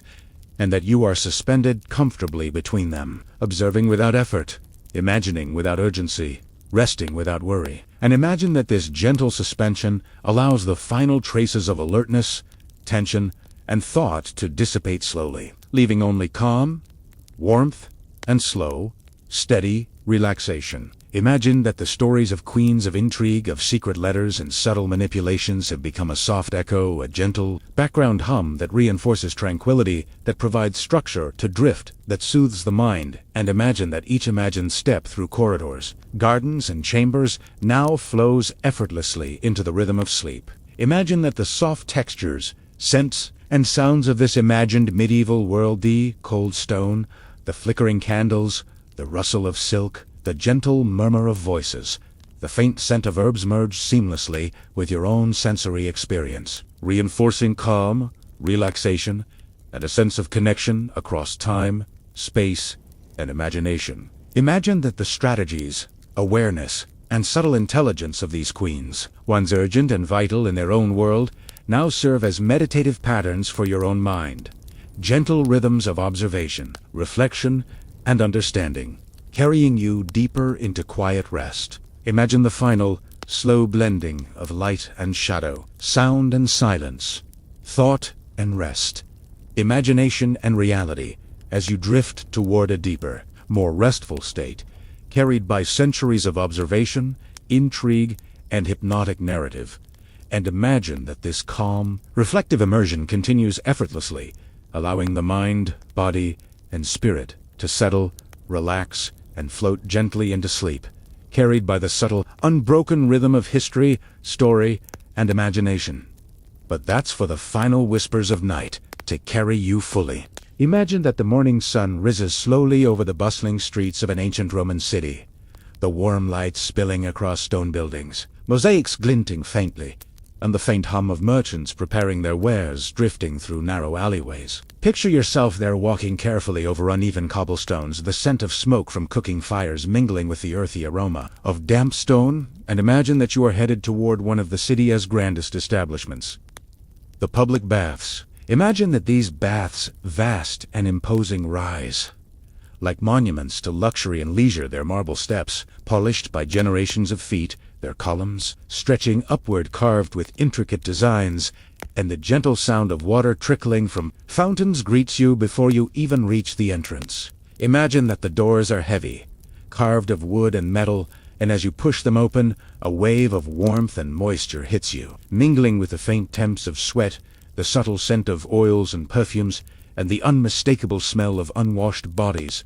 that have gathered from every corner of the city. Imagine that you step into the tepid light of the entrance hall, where servants move quietly, carrying towels, oils, and small scraps of food, their soft footsteps echoing gently against stone floors, and imagine that the distant laughter of the gentle clinking of bowls and the muted splash of water create a complex, layered soundtrack to the scene. Imagine that you wander further, feeling the heat of the hypocaustic under your feet, the soft rise of warmth through the floor tiles, and the gentle caress of steam as it curls upward, enveloping your body, dampening your hair, and clinging faintly to your skin. Imagine that the baths were designed with care, with an intricate system of hot, warm, and cold pools, each at a slightly different temperature, each creating a specific sensation, each designed to impress, to cleanse, and to allow social interaction on a scale that few modern places can replicate. Imagine the murmuring conversation, the low tone of gossip, the occasional shout of amusement, and the faint sound of scraping as attendants use strigils to scrape the skin, removing oils, dirt, and sweat. Imagine that in this environment, the boundaries of public and private blur, as men and women, depending on the bath, share space in close proximity, their voices low, their gestures deliberate. And imagine that the intimacy of the setting is heightened by the heat, the moisture, and the pervasive smell of bodies pressed together. Imagine that you step toward the warm pool, your bare feet brushing over wet stone, feeling the gentle shift of water under your toes, the soft ripple as bathers move, the faint scent of herbs that have been steeped in the water. And imagine that you notice the way some visitors carry small containers, perhaps with oils, perfumes, or medicinal substances, each selected carefully to enhance their experience or to convey status to those nearby. Imagine that the baths are more than a place to wash. They are a stage, a theater, a place where social hierarchy is displayed subtly through clothing, accessories, posture, and the quiet assertion of dominance or submission. And imagine that you are keenly aware that every glance, every smile, every gesture carries meaning, whether overt or concealed. Imagina that, as you move through the warm pools, you notice the quiet ways in which diseases might spread, the lingering contact of skin, the shared bowls, the wet floors, and the subtle cues of discomfort or illness that are so easily ignored in a setting devoted to pleasure and leisure. Imagine that you are reminded that the baths, while celebrated for their sophistication and elegance, are also environments where vulnerability is unavoidable, where the very practices designed to cleanse and comfort also carry the risk of contagion, infection, and subtle, unseen harm. Imagine the faint scratch of strigils, the gentle massage of oils, the occasional splash, as someone moves too quickly, the murmur of conversation that dips suddenly as a sudden cough echoes through the hall, and imagine that these details, ordinary though they may seem, are all threads in a tapestry of human experience, hygiene, indulgence, and hazard. Imagine that you pause for a moment, breathing in the warm, humid air, feeling the weight of centuries, pressing lightly through the stone, imagining the countless feet, hands, and bodies that have moved in this space, the countless interactions, whispered intrigues, and fleeting moments of pleasure. And imagine that these layers of presence create a sense of both fascination and unease. Imagine that the social rules of the baths are strict yet subtle, who may sit where, who may speak to whom, and how one is expected to move, wash, and observe. all governed by conventions that are understood intuitively yet are rarely written down. And imagine that failing to navigate these rules can lead to embarrassment, gossip, or worse, social isolation. Imagine that the baths are also places of curiosity and indulgence, where visitors observe one another as much as they cleanse themselves, where the rituals of body, conversation, and observation blend seamlessly into a single experience. And imagine that the very act of being present is both a performance and a negotiation of power, desire, and propriety. Imagine that, as you continue through the halls, you see the cold pools, their water darkened slightly by use, yet inviting in their contrast to the heat of the tepid and hot baths. And imagined the shock of immersion, the way skin prickles under the sudden chill, the sharp intake of breath, and the gentle ripple of water that spreads outward, carrying scent, warmth, and human presence. Imagine that. In these moments, the line between comfort and discomfort, pleasure and fear, intimacy and exposure is almost imperceptible. And imagine that the very architecture of the baths, the arrangement of pools, benches, and corridors, has been carefully designed to heighten these sensations, to amplify both delight and vulnerability. Imagine that the baths have hidden corners, and small rooms where whispered conversations, secret meetings, and furtive glances take place. And imagine that some of these interactions are entirely benign, while others carry the weight of scandal, seduction, and social maneuvering, creating a subtle tension beneath the surface calm. Imagine that, beneath the marble, beneath the polished stone, beneath the carefully managed appearances, the human body and human behavior are exposed. And imagine that exposure is not merely physical, but social, psychological, and even moral, because in a space devoted to leisure and cleansing, the boundaries of privacy are delicate, fleeting, and easily breached. Imagine that diseases, from skin irritations to more serious infections, circulate quietly, imperceptibly, yet continuously, because the very practices that sustain the baths, the shared water, the contact of hands, the use of communal instruments also facilitate the spread of contagion. And imagine that the Romans, though sophisticated, were largely unaware of the mechanisms, treating symptoms rather than causes, ritual rather than science. Imagine the faint prickle of skin under the oils, the warmth of the water mingling with sweat, the occasional shiver as someone dips suddenly into cold water. And imagine that all of these sensations carry with them the potential for hidden harm, subtle, almost imperceptible, yet present nonetheless. Imagine that you hear the soft laughter, the sudden cough, the muffled groan of discomfort. And imagine that these sounds, ordinary as they may seem, are markers of human frailty, vulnerability, and the delicate balance between indulgence and consequence. Imagine that the bathers, unaware or unbothered, continue their routines, moving from hot pools to tepid to cold, engaging in conversation, observing one another, sharing gossip, and enjoying the pleasures of touch, warmth, and companionship, while hidden dangers circulate silently, patiently, almost like shadows that follow every step.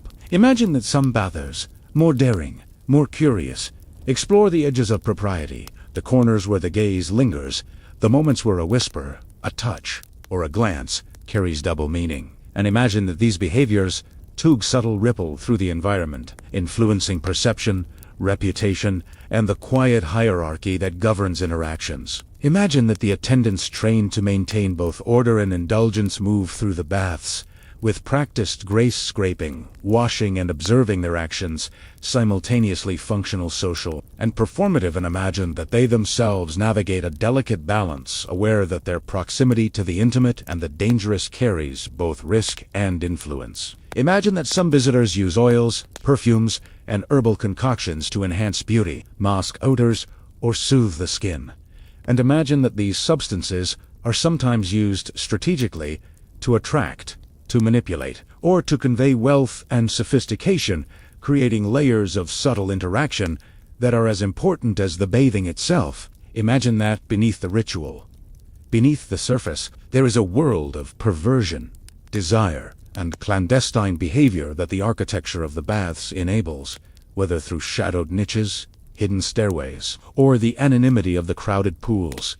And imagine that curiosity, mischief, and social ambition intersect here in ways both ordinary and extraordinary. Imagine that, despite the grandeur, despite the apparent civility, the baths are also places where human frailty is revealed in its most intimate forms: embarrassment, vulnerability, desire, and sickness intermingled with pleasure, pride, and social aspiration, creating a complex, almost hypnotic blend of sensations, emotions, and consequences. Imagine that the very design of the baths encourages observation, whether casual or deliberate.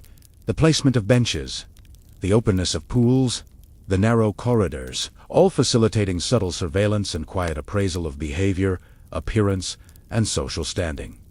And imagine that you yourself, as an observer, are drawn into this intricate rhythm, noticing, imagining, understanding the balance of exposure and concealment. Imagine the faint warmth of stone beneath your feet, the soft murmur of water against marble, the delicate scent of oils and herbs, the occasional sudden splash that startles momentarily, and imagine that all of these sensory details coalesced into a slow, hypnotic awareness of life within the baths, of pleasure and risk, intimacy and observation, indulgence and hidden danger. Imagine that, as the day continues, more visitors arrive, the halls fill, the pools ripple with movement, and the subtle dynamics of desire, hierarchy, and influence unfold quietly, invisibly, yet persistently, in ways that govern behavior, reputation, and the ever-present tension between comfort and hazard. Imagine the soft rhythm of bodies entering and exiting pools, the gentle clink of coins exchanged. 4 towels are oiled, the subdued laughter of children who have been allowed to accompany parents, the distant creak of doors, the whisper of wind through small openings, and imagine that all of this combines into a living symphony of ancient human life full of texture, sound, and hidden meaning, carrying both delight and danger. Imagine that disease, desire, observation, and ritual circulate together, invisible yet present, shaping every interaction, coloring every glance, influencing every conversation. And imagine that you are carried along in this subtle flow, absorbing, understanding, feeling the quiet pulse of the baths and the almost imperceptible currents that govern human behavior in this intimate, public space. But that's for the next part of our journey. Imagine that as the sun climbs higher, the heat in the baths intensifies, the steam curling thickly through the halls, filling the space with a warm, almost tangible haze that clings to skin, hair, and garments alike.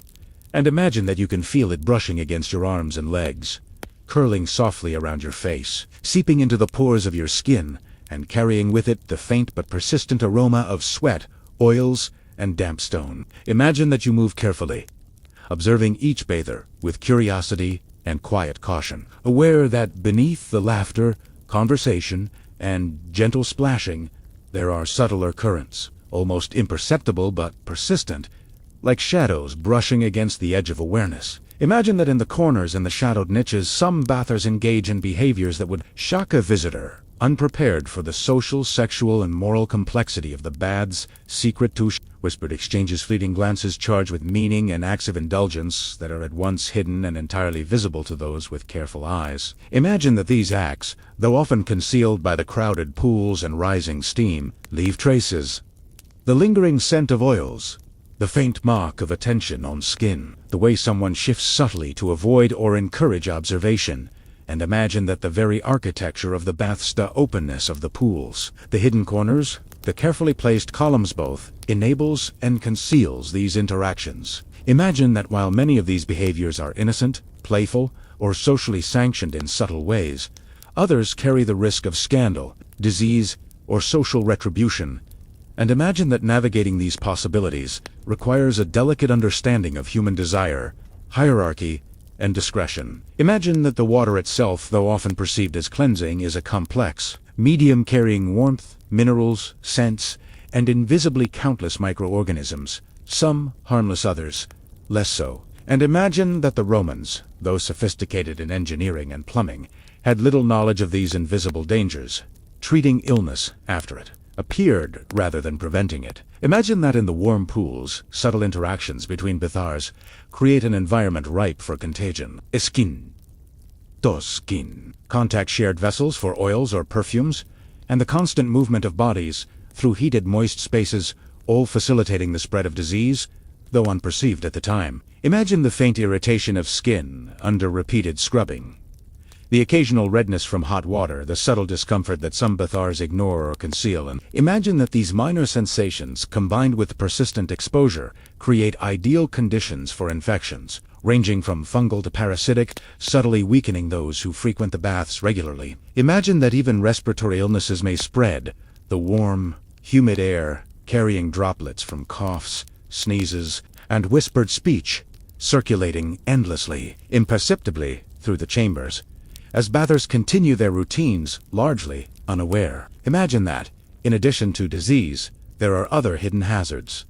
Slippery floors, sudden temperature changes between pools, and the physical strain of prolonged exposure to heat, all combining to create a space that is simultaneously luxurious, alluring, and subtly dangerous. Imagine that attendants, moving with practiced efficiency, scrape, rub, and massage with strigils, the sharp scrape against skin creating a rhythmic, almost hypnotic sound.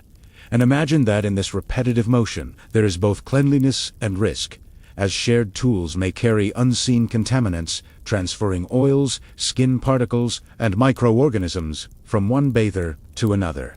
Imagine that some bathors bring their own oils, perfumes, and salves, each chosen carefully, some for scent, some for soothing irritated skin, and some for more secretive purposes, whether seduction, signaling, or subtle manipulation. And imagine that these small acts carry consequences far beyond what is apparent. Imagine that the baths are places where desire is heightened by proximity warmth and the faint of sight by steam, and imagine that some bathers exploit these conditions, testing boundaries, observing reactions, and engaging in acts that are socially complex, morally ambiguous, or physically risky, all under the guise of routine hygiene and leisure. Imagine that the floors and benches, wet and sometimes slippery, demand careful movement, and imagine the faint splash of water, the gentle patter of wet feet, the subtle tension and shifting weight, all contribute to a heightened awareness, a delicate balance between comfort, enjoyment, and vigilance. Imagine that the baths are also theaters of subtle competition, where status, wealth, and physical attractiveness are constantly on display, and where the hierarchy of Roman society manifests not only in conversation and seating, but in proximity to the warmest pools, access to the best oils,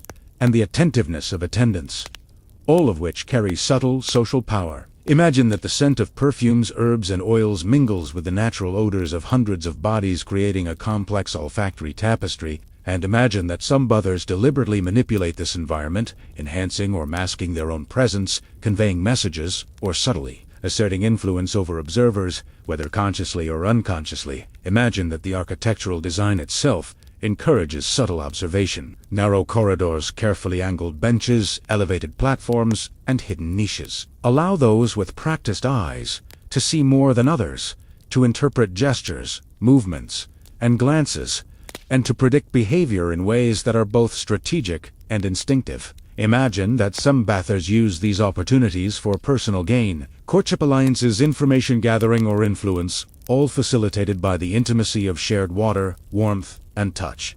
And imagine that this creates a persistent tension beneath the apparent calm of communal bathing. Imagine that attendants, though skilled and discreet, are also participants in this subtle social ecosystem, observing, reporting, and sometimes manipulating, whether by controlling access, distributing oils, or guiding behavior. And imagine that their understanding of social dynamics is essential for the smooth functioning and safety of the baths. Imagine the faint hiss of water as it flows from fountains, the soft clink of vessels, the gentle scrape of strigils, the whisper of movement along corridors, all combining into a complex soundscape that both soothes and heightens awareness, creating a persistent, almost hypnotic atmosphere in which every sense is engaged. Imagine that the baths, while celebrated as centers of hygiene and social life, are also incubators of hidden fears, subtle perversions, and quiet anxieties. And imagine that every bath, every interaction, every touch carries the potential for pleasure, discomfort,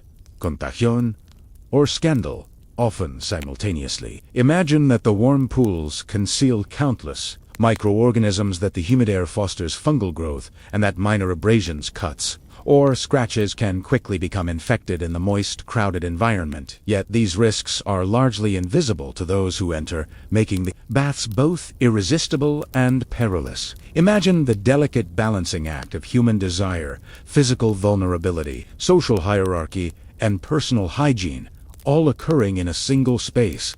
And imagine that the interplay of these factors creates subtle, persistent currents of tension, curiosity, and awareness that shape behavior as much as the architecture and water itself. Imagine that some visitors employ small acts of deception or performance, exaggerating ailments, feigning interest, or subtly diverting attention to influence others. And imagine that these actions, though minor, ripple through the social fabric of the baths, affecting perception, opportunity, and reputation. Imagine that even children, brought along by parents or guardians, are swept into this rhythm, observing and imitating behaviors, absorbing lessons in social hierarchy, propriety, and subtle interaction, while largely unaware of the hidden risks, dangers, and perversions that surround them. Imagine that the faint scent of sulfur or mineral-rich water blends with oils, perfumes, and the ever-present warmth of hundreds of butters, creating a sensory environment that is both intoxicating and subtly alarming. And imagine that bathers adapt unconsciously, adjusting movements, gestures, and attention in response to both pleasure and risk. Imagine that whispers in shadowed corners carry double meaning, that laughter may conceal ridicule or desire, that a touch may be innocent or deliberate.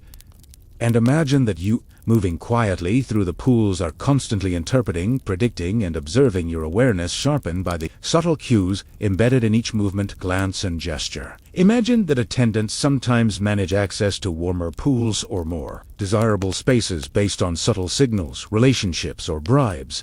And imagine that this quiet manipulation adds another layer of complexity to the social ecosystem, creating both opportunities and hidden threats for those who enter. Imagine that the baths are not static. They evolve throughout the day, morning visitors replaced by afternoon ones, the atmosphere shifting subtly with the change in occupants, the water cooling or warming slightly, and the balance of social power, desire, and observation realigning with each arrival. Imagine that certain pools are preferred for specific interactions, that alcoves are known for whispered exchanges, that elevated benches allow discreet observation, and that all of these arrangements carry meaning understood instinctively by experienced bathers, shaping social behavior in ways invisible to casual observers. Imagine the faint prickle of water against skin, the gentle scrape of attendants' tools, the soft murmur of voices, the distant clatter of vessels, and the almost imperceptible tension in each movement, all combining into a hypnotic rhythm that guides perception, thought, and interaction, subtly reinforcing awareness of both pleasure and risk. Imagine that some bathers, particularly those skilled in manipulation, use the architecture, water, and social patterns to their advantage, creating situations that are simultaneously benign and strategic, testing reactions, gathering information, or asserting influence without overt force. And imagine that these behaviors are mirrored by countless others, creating a complex, invisible web of interaction. Imagine the dangers, both visible and hidden: slippery floors, hot surfaces, contagious skin conditions, respiratory vulnerabilities, and subtle social perils. And imagine that every decision, every movement, carries weight, as the consequences of misjudgment ripple quietly through the environment. Imagine that as the day progresses, the heat of the baths mingles with human fatigue, subtle irritations, and the persistent presence of microbes, creating conditions in which the ordinary pleasures of bathing are inextricably linked to vulnerability, observation, and the constant negotiation of social and physical risk. Imagine that even the most seemingly innocent rituals, the careful application of oils, the gentle scraping of skin, the subtle adjustment of hair, the selection of seating, are laden with meaning, opportunity, and potential peril. And imagine that the bathers navigate these with a combination of instinct, learned behavior, and cautious observation. Imagine that the interplay of disease, desire, observation, and hierarchy forms a delicate, almost imperceptible rhythm, shaping the experience of the baths in ways both subtle and profound. And imagine that you, as a participant or observer, are swept along, caught in the slow, hypnotic current of history, sensation, and awareness. But that's for the next part of our journey. Imagine that as the afternoon stretches onward, the baths take on a slightly different rhythm, quieter in some areas, busier in others, the sun, filtering through high windows, casting soft shifting patterns of light across wet marble, and imagine that these patterns seem to move gently with the shifting clouds. The steam rising from pools curling in delicate spirals, and the faint glint of oil on skin sparkling like tiny moving mosaics. Imagine that some bathers have rituals entirely their own, peculiar practices developed over years of observation, habit, or experimentation. And imagine that these rituals vary subtly by region, wealth, and personal preference, each adding to the intricate tapestry of bath life. Imagine that certain oils, herbs, or perfumes are considered particularly auspicious, believed to invigorate the body, sharpen the mind, or even protect against invisible threats. And imagine that these selections are often layered carefully, each fragrance and texture chosen with subtle intention, conveying wealth, taste, or secret knowledge. Imagine that some bathers carry small personal tools, combs, scrapers, and brushes, some carved from bone or wood, some made of bronze, each used with meticulous care, both to cleanse and to mark status. And imagine that the sound of scraping against skin blends with the murmur of conversation, laughter, and the occasional clink of metal, creating a layered, hypnotic soundscape. Imagine that some bathers, particularly the wealthiest, employ personal attendants, not merely to assist with hygiene but to act as eyes, ears, and subtle guides through the complex social terrain, whispering instructions, noting behavior, or signaling discreet warnings when interactions become uncomfortable or undesirable. Imagine that these attendants, often trained from youth in the nuances of etiquette, observation, and influence, move gracefully among the bathers, their hands deftly guiding, their eyes constantly scanning, their presence almost imperceptible, yet shaping interactions, perceptions, and sometimes outcomes in ways unseen but deeply felt. Imagine that the baths are also arenas of performance, where gestures, posture, and movement carry meaning, where the way one dips into a pool, rubes weed oil, or rests against a bench communicates subtly to those observing, signaling confidence, status, availability, or discretion. And imagine that all of these cues are understood instinctively by those familiar with the rhythms of bath life. Imagine that some bathers engage in delicate games of observation and manipulation, testing reactions, subtly influencing choices, or drawing attention in ways that are almost invisible to casual observers. And imagine that this continuous, quiet interplay creates a dynamic, almost living network of behavior and influence. Imagine the faint scent of herbs, perfumes, and oils mixing with the natural odors of warm, wet body, producing a sensory environment both intoxicating and slightly oppressive. A blend that heightens awareness, attention, and curiosity while carrying the ever-present reminder of human vulnerability. Imagine that certain pools are known for particular purposes, some reserved for social interaction, others for quiet reflection, some for ritual cleansing, and some less spoken of for indulgence in pleasures, both public and private.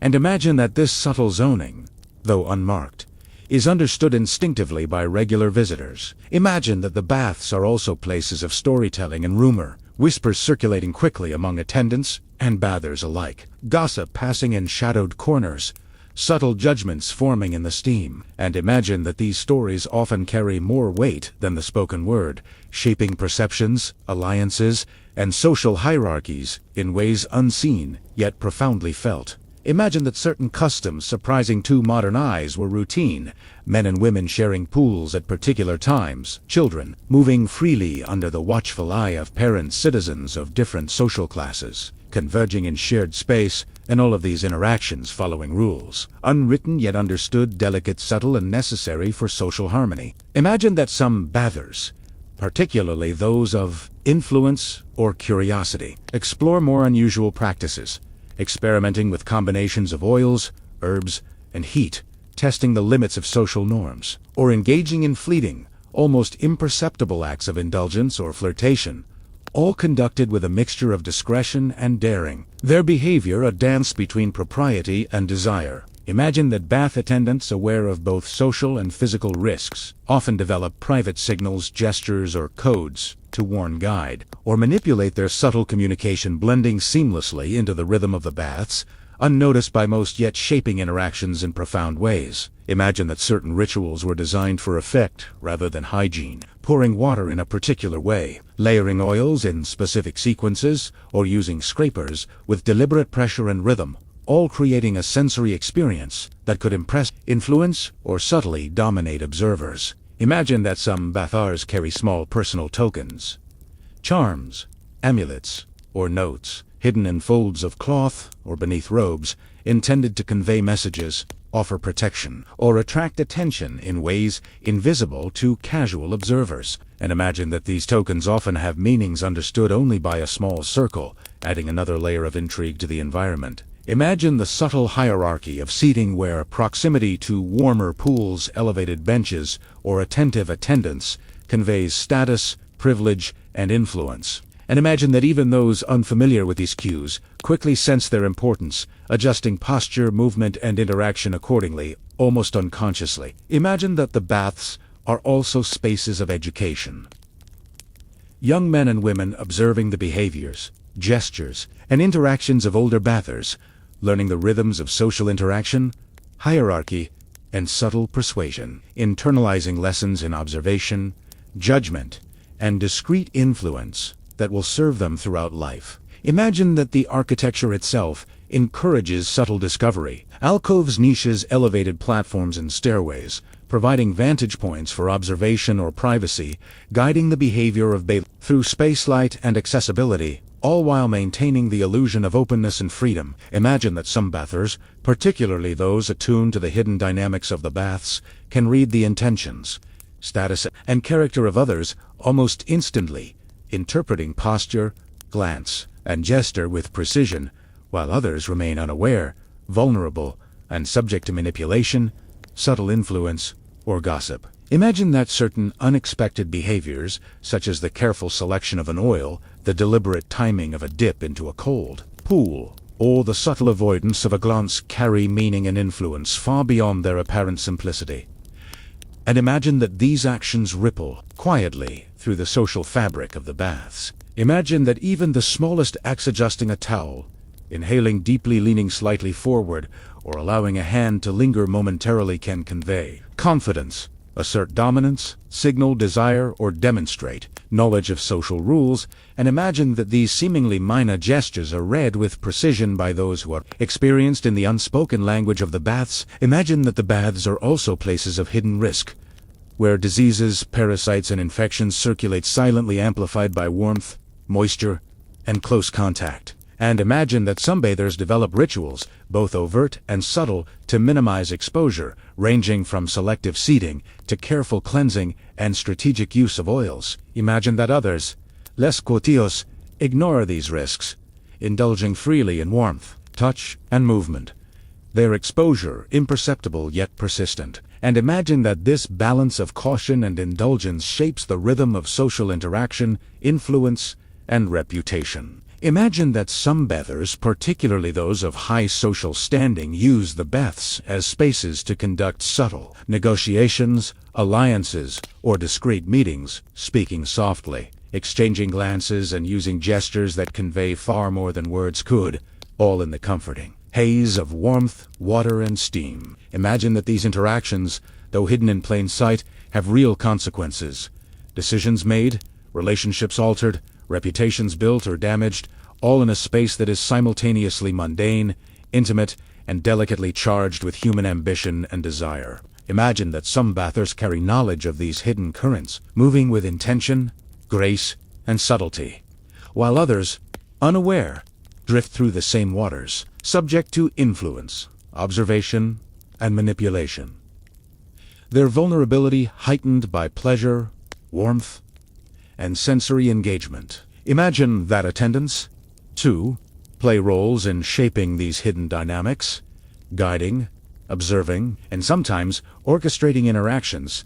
Their skills in discretion, observation, and subtle influence being critical to both the smooth functioning and the delicate social ecosystem of the baths. Imagine that some baths feature artistic embellishments, frescoes depicting mythological scenes, mosaics of gods and mortals, and decorative reliefs that serve both aesthetic and symbolic purposes subtly, reinforcing the ideals of beauty, morality, and human desire. And imagine that bathers internalize these cues, consciously or unconsciously, as part of the immersive experience. Imagine that the interplay of architecture, water, scent, touch, observation, and hierarchy forms a layered, almost hypnotic environment, one in which social, physical, and psychological dynamics unfold continuously, gently, and persistently, shaping behavior and awareness in ways that are imperceptible yet profound. Imagine that some bathers develop highly personalized routines, alternating dips between hot and cold pools, the timing and sequence of scrubbing, selective seating, and careful observation of others, all serving purposes that range from health to social influence to private enjoyment. And imagine that these routines are maintained with ritualistic care. Imagine that the baths are also spaces where myths, stories, and cultural norms circulate. Tales of previous whispered accounts of scandals, gossip about influential citizens, and imaginative reconstructions of heroic or mischievous deeds, all contributing to the atmosphere, perception, and engagement of those present. Imagine that the subtle rituals, hidden interactions, and layered experiences create a hypnotic cadence, a slow, rhythmic flow in which observation, indulgence, caution, and curiosity intertwine seamlessly. And imagine that you, as a witness or participant, are drawn gently into this current, carried along by sensory detail, history, and human behavior. Imagine that the unexpected customs, secret tokens, personal rituals, gestures of attention, avoidance, or signaling layered atop the shared architecture, water, and sensory experience create a world simultaneously familiar and alien, intimate and public, delightful and disquieting. And imagine that navigating this world requires constant attention, subtlety, and awareness. Imagine that as the afternoon wanes, the pools gradually empty, the temperature shifts, the scent of water and oils slowly changes, and the rhythm of activity slows. Yet the lessons of observation, discretion, and subtle social awareness linger, carried gently by the senses, memory, and imagination. But that's for the next part of our journey. Imagine that the evening falls gently over the city, the sun sinking slowly beyond distant hills, painting the marble and stone of the baths in soft amber light. And imagine that the faint hiss of water, the quiet murmur of the last bathers, and the gentle echo of footsteps along corridors mingle with the cooling air, carrying a subtle sense of conclusion, reflection, and calm. Imagine yourself there, moving slowly through the now empty halls, the warm steam fading into cool evening mist, the scent of water, oils, and stone mingling with the fresh air drifting through open windows. And imagine that every surface you touch, every step you take, carries the memory of centuries, whispers of countless human presences, and the weightless sense of histories layered one atop another. Imagine that as you walk through this quiet, you consider the lessons the baths leave behind, the delicate balance between pleasure and danger, indulgence and hygiene, observation and discretion. And imagine that this balance, too subtle, offers insights into human behavior that resonate even today. Imagine that the rituals, the customs, the subtle manipulations and quiet performances of bathers across generations reveal patterns that are familiar. Care for appearance, negotiation of social space, strategic use of proximity and touch, careful observation, and understanding of boundaries, all unfolding in ways both obvious and invisible. Imagine that the sensory details linger, the soft warmth of stone beneath your feet, the faint prickle of remaining humidity on your skin, the subtle scent of herbs and oils, the echo of water in the distance. And imagine that these sensations connect you not only to the physical space, but to the lives, ambitions, and vulnerabilities of those who once walked here. Imagine that the architecture of the baths, once designed for both display and discretion, still communicates its lessons. The placement of niches and pools, the movement of air, the rise of heat, all subtly guiding behavior and awareness. And imagine that understanding these choices offers insight into the delicate orchestration of human experience, safety, and pleasure. Imagine that the baths, though largely empty, now retain a rhythm, a pulse, a subtle current that flows slowly through space, echoing the presence, intentions, and habits of past visitors. And imagine that by attuning yourself to this rhythm, you can feel both the continuity of human experience and the gentle unfolding of time. Imagine that the quiet of the evening allows a new kind of observation, the slow tracing of patterns, the noticing of textures, light, and sound, the gentle reflection on human interactions, social negotiation, and the ways in which personal choice, curiosity, and risk intertwine seamlessly with environment and custom. Imagine that as you move through corridors once crowded with activity, the silence magnifies small sounds, the faint drip of water from a pipe, the soft hum of evening wind through open arches, the subtle creak of stone cooling in the evening air, and imagine that these sounds carry a hypnotic cadence, encouraging calm, reflection, and gentle focus on the present moment. Imagine that the lessons of disease and vulnerability hidden in the warm pools, steam, and tactile engagement are reframed not as fear, but as meditation, as awareness of subtle risk, resilience, and adaptation. And imagine that this perspective allows you to consider your own routines, habits, and environments with calm attention, gentle curiosity, and reflective insight. Imagine the subtle interplay of human presence, sensory experience, and architecture now as a slow, rhythmic meditation. Warmth fading into coolness, movement replaced by stillness, observation shifting from active to gentle, and imagine that this rhythm carries a quiet, enveloping sense of safety, introspection, and relaxation. Imagine that you consider the balance of indulgence and caution, the art of subtle observation, the ways humans navigate social and physical landscapes. And imagine that recognizing these patterns provides a gentle framework for understanding not only the ancient baths, but your own interactions, awareness, and self-perception in everyday life. Imagine the faint layering of sensta lingering oil, the faintly mineral water, the cooling stone all, blending with the night air, producing a calming olfactory experience that reinforces your slow, gentle awareness. And imagine that by following these sensory cues, you can anchor yourself in presence, observation, and the subtle rhythms of your own body. Imagine that the final echoes of laughter, whispers, and footsteps have faded, leaving only the soft, steady sound of water flowing in hidden channels. And imagine that this persistent hum, imperceptible yet real, guides your mind into gentle reflection, slow focus, and ultimately restful release. Imagine the knowledge, curiosity, and social nuance of bathers past, now reframed as quiet meditation, understanding behavior, anticipating outcomes, noticing subtle cues, and observing without urgency.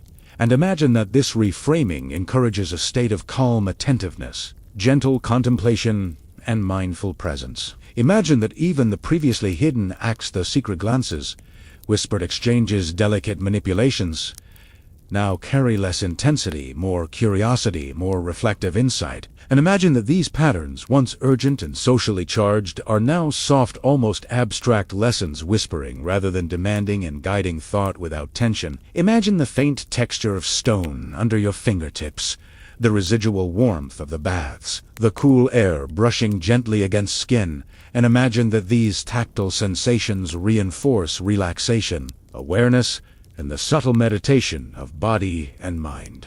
Imagine that the layering of past and present, human presence and architectural design, risk and indulgence, pleasure and vigilance, forms a kind of hypnotic continuum, allowing consciousness to follow gently, smoothly, and without effort into contemplation, empathy, and serene understanding. Imagine that the lessons of hygiene, observation, discretion, and subtle social engagement are internalized softly, felt in posture, awareness, and perception, without judgment, without urgency, simply present and accessible for reflection. And imagine that this absorption is calming, gentle, and restorative. Imagine that the fading light casts soft shadows across the pools, the benches, and the stone floors, that the cooling steam curls faintly along the edges of corridors, and imagine that the gentle visual patterns themselves carry a hypnotic quality, drawing attention slowly, softly,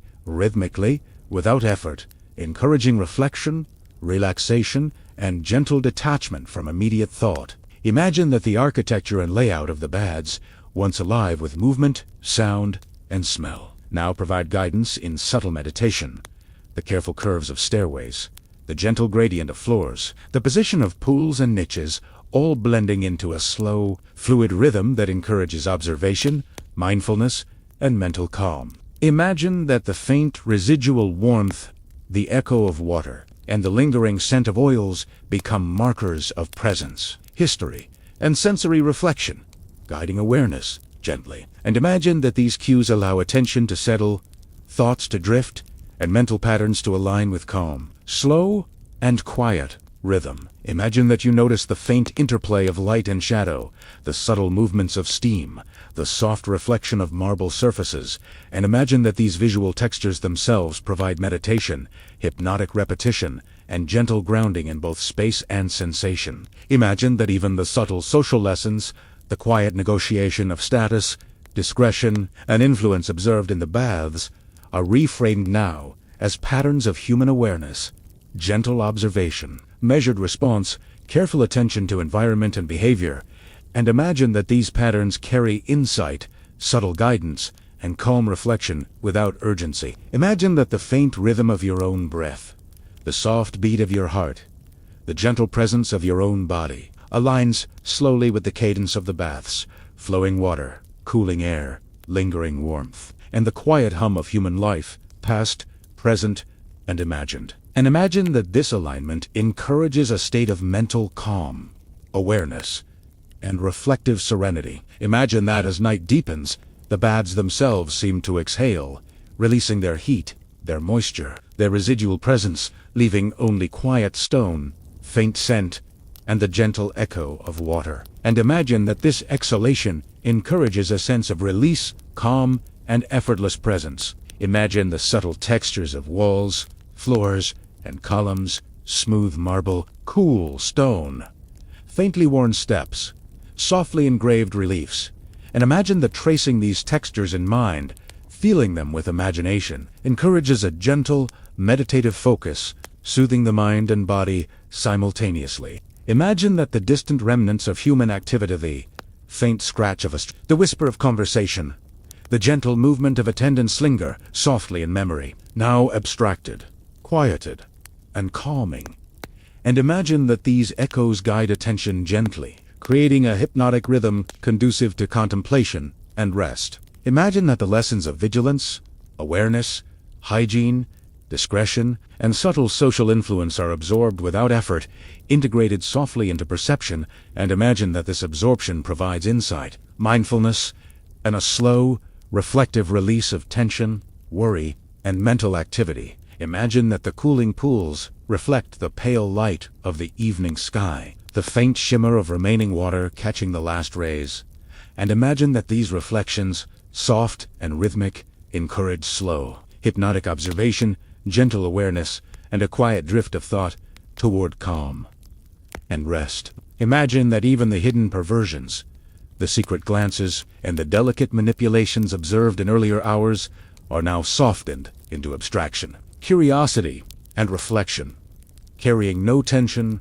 no urgency, only quiet understanding. And imagine that this transformation allows the mind to settle, drift, and relax fully. Imagine that the subtle layering of historical presence, sensory memory, and imagined observation forms a slow, enveloping rhythm, carrying awareness gently through space, time, and reflection. And imagine that this rhythm encourages rest, reflection, and gentle mental release. Imagine that the final layers of warmth, moisture, and scent are gradually replaced by the cool night air, the echoing emptiness of halls, and the faint, distant murmur of life outside. And imagine that this transition reinforces calm, safety, and reflective observation, guiding thought and awareness into soft, slow, meditative flow. Imagine that you are now fully attuned to the subtle currents of human behavior, sensory experience, and architectural rhythm, observing without urgency, reflecting without effort, and allowing presence awareness and relaxation to coexist harmoniously. And imagine that this state carries you toward deeper, restful engagement with mind and body. Imagine that the faint hum of water, the subtle scent of oils, the lingering warmth of stone, and the quiet interplay of light and shadow guide attention softly, rhythmically, and persistently toward rest, reflection, and calm meditation. And imagine that this guidance is effortless, gentle, and continuous. Imagine that the baths, though largely empty now, remain alive in memory, sensation, and imagination, offering lessons, rhythm, and gentle reflection.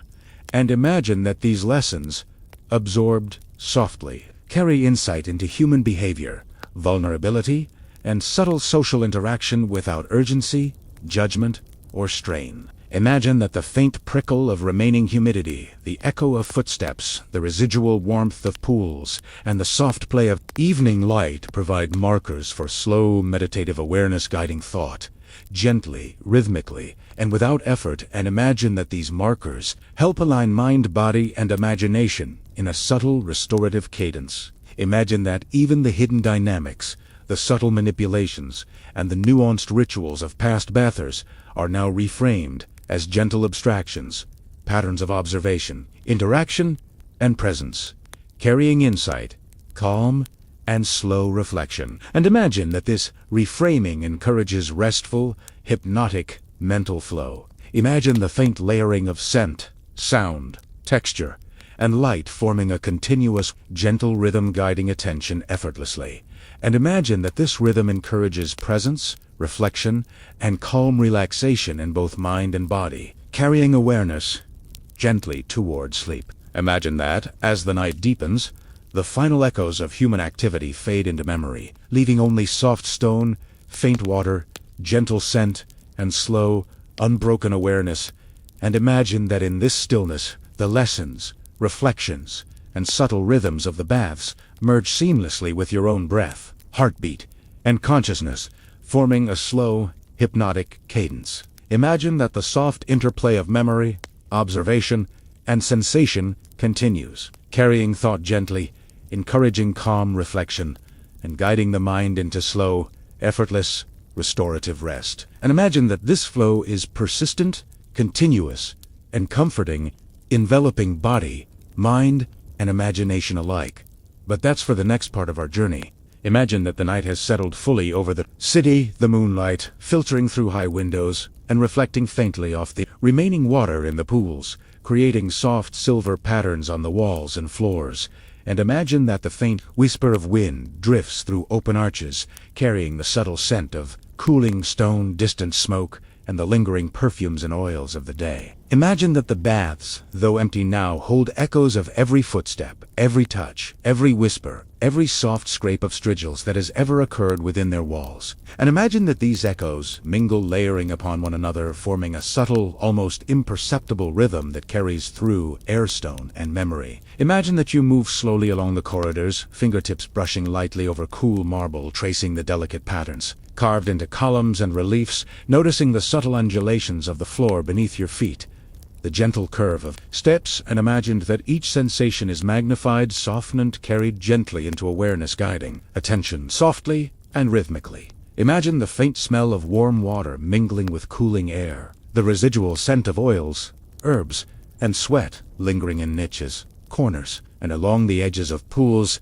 And imagine that inhaling these subtle aromas encourages calm reflection, quiet observation, and gentle attunement to both the environment and your own body. Imagine that the pools themselves, still glistening faintly under moonlight, reflect not only the architectural lines above, but also centuries of human presence, warm bodies, careful gestures, whispered exchanges, subtle manipulations, and fleeting moments of indulgence. And imagine that this reflection invites gentle meditation on continuity, impermanence, and the rhythm of human life. Imagine that the subtle heat, retained in the floors, walls, and benches, combines with the cooler air, producing a gentle tactile contrast on skin.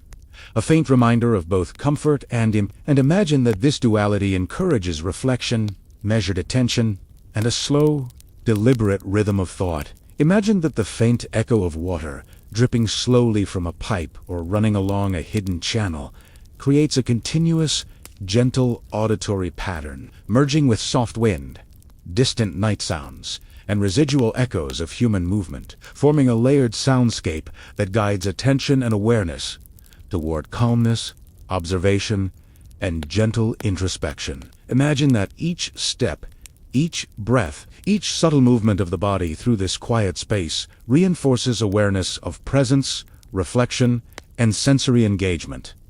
And imagine that these sensations carry not urgency or distraction, but a hintla persistent rhythm that aligns mind, body, and imagination. Imagine that the baths, once a place of bustling human activity, now provide a stage 4 quiet meditation. Subtle observation of textures, sounds, scents, and light, and reflection on the intricate, often hidden dynamics that have unfolded over centuries, and imagine that participating in this observation allows insight into both human behavior and the patterns of life itself. Imagine that even the lingering traces of hidden perversions, secret glances, subtle manipulations, and discreet social negotiations are now absorbed as abstract patterns, quiet and soft, inviting reflection, curiosity, and gentle contemplation without judgment. And imagine that these abstractions merge seamlessly into the hypnotic rhythm of the baths at night.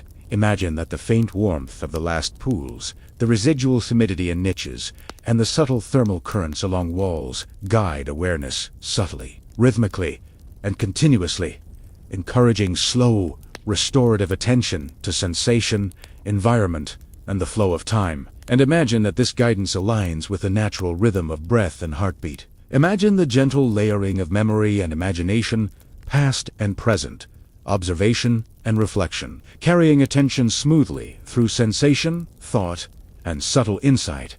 And imagine that these layers form a slow, continuous cadence, almost imperceptible, yet persistent, like a lullaby for the mind and body. Imagine that the faint pattern of light and shadow cast by moonlight through open arches creates subtle visual rhythms that interact with the textures of walls, pools, and floors, guiding awareness, reflection, and calm.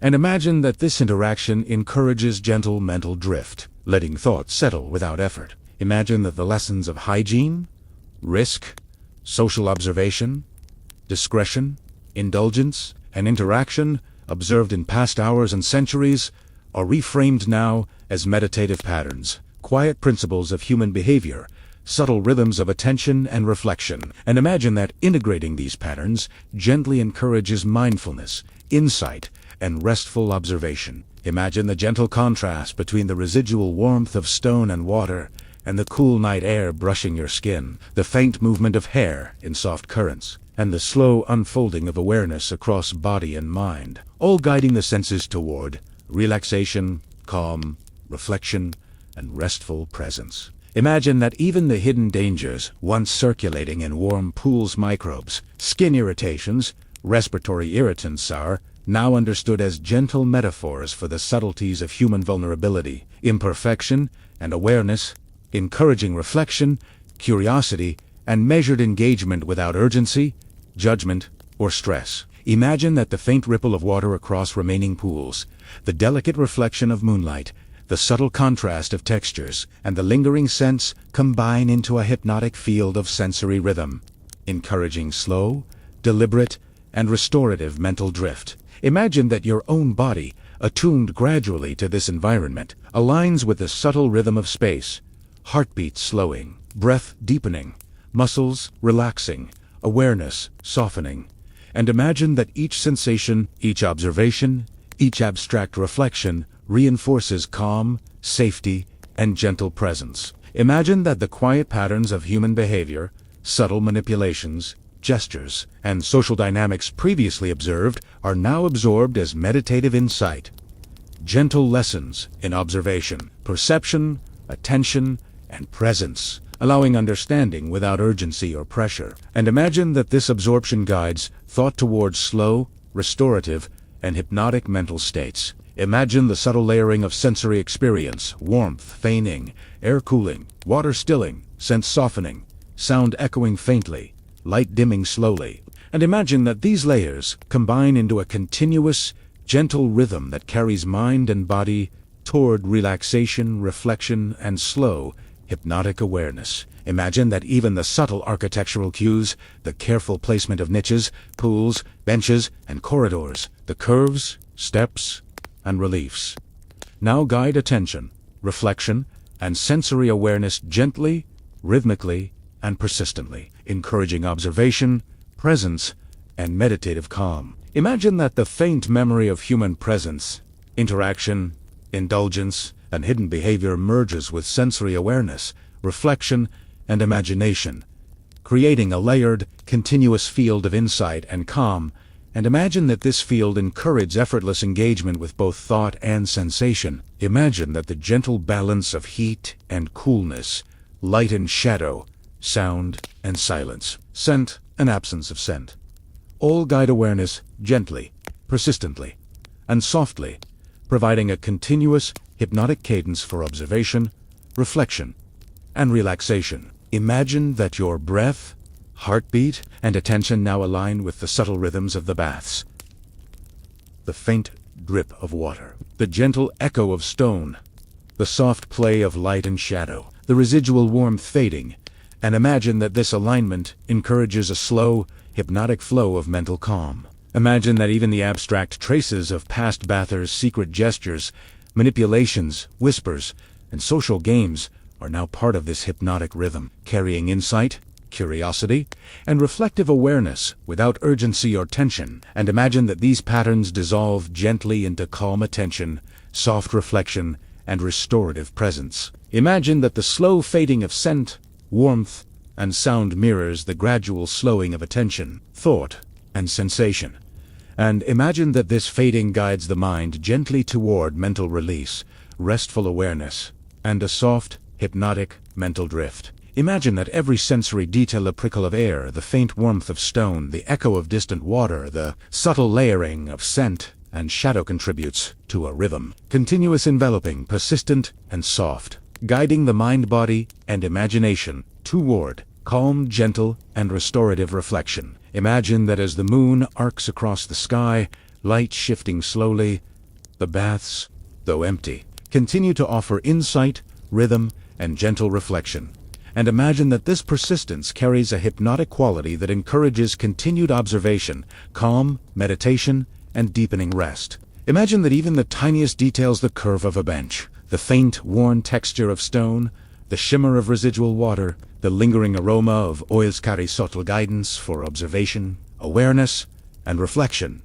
And imagine that focusing on these details produces calm, insight, and hypnotic alignment of mind and body. Imagine that the gentle layering of sound, scent, texture, and light forms a continuous, slow, and hypnotic cadence, guiding attention softly, continuously, and effortlessly toward presence, reflection, and rest. And imagine that this cadence persists across every breath, heartbeat, and subtle movement. Imagine that the quiet night, the cool air, the faint traces of water and warmth, the subtle echo of movement, and the layered presence of centuries of bathers merge with imagination, memory, and observation, forming a gentle, restorative, and hypnotic field of awareness. Imagine that this field encourages slow, reflective attention, effortless observation, and restorative engagement with mind, body, and environment.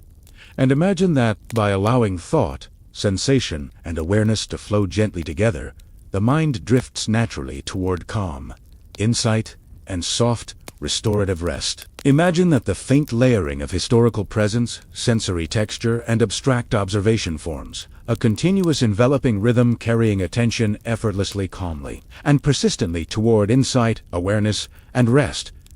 And imagine that this rhythm merges seamlessly with the slow drift of thought, breath, and consciousness. Imagine that the baths, their human traces, subtle social games, secret behaviors, and sensory impressions are now reframed as meditative patterns, gentle insight, and hypnotic rhythm, carrying observation, reflection, and calm effortlessly through time, sensation, and imagination.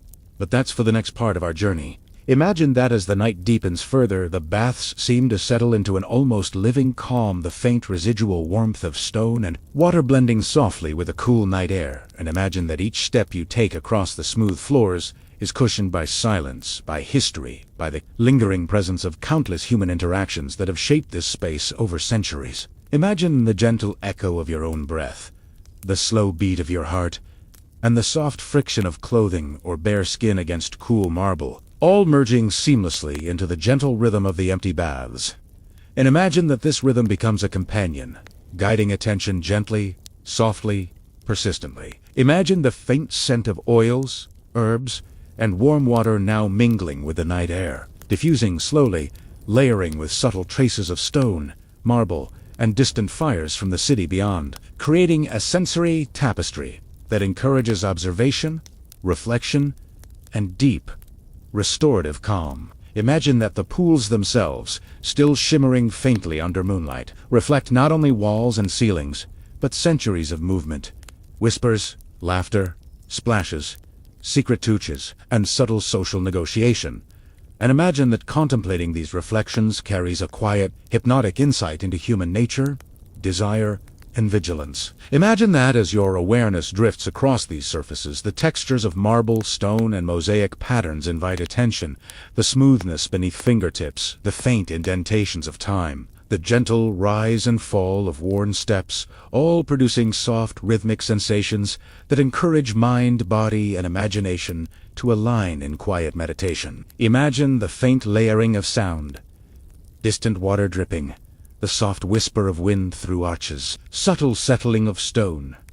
And imagine that these auditory markers form a persistent, almost imperceptible cadence, guiding attention slowly, gently, and continuously toward calm, observation, and reflective rest. Imagine that even the hidden dynamics of past baths, the quiet glances, secret exchanges, careful gestures, and subtle manipulations are now abstracted into patterns of observation, human behavior, and presence, softening into lessons of awareness, mindfulness, and gentle, restorative insight. Imagine that each trace, each echo, each scent, and texture becomes a point of focus, a gentle marker in meditation, an anchor for attention, and imagine that attending to these markers encourages relaxation, mental clarity, and effortless alignment of thought, breath, and bodily sensation. Imagine that the interplay of light and shadow, stone and water, warmth and coolness, scent and absence of scent,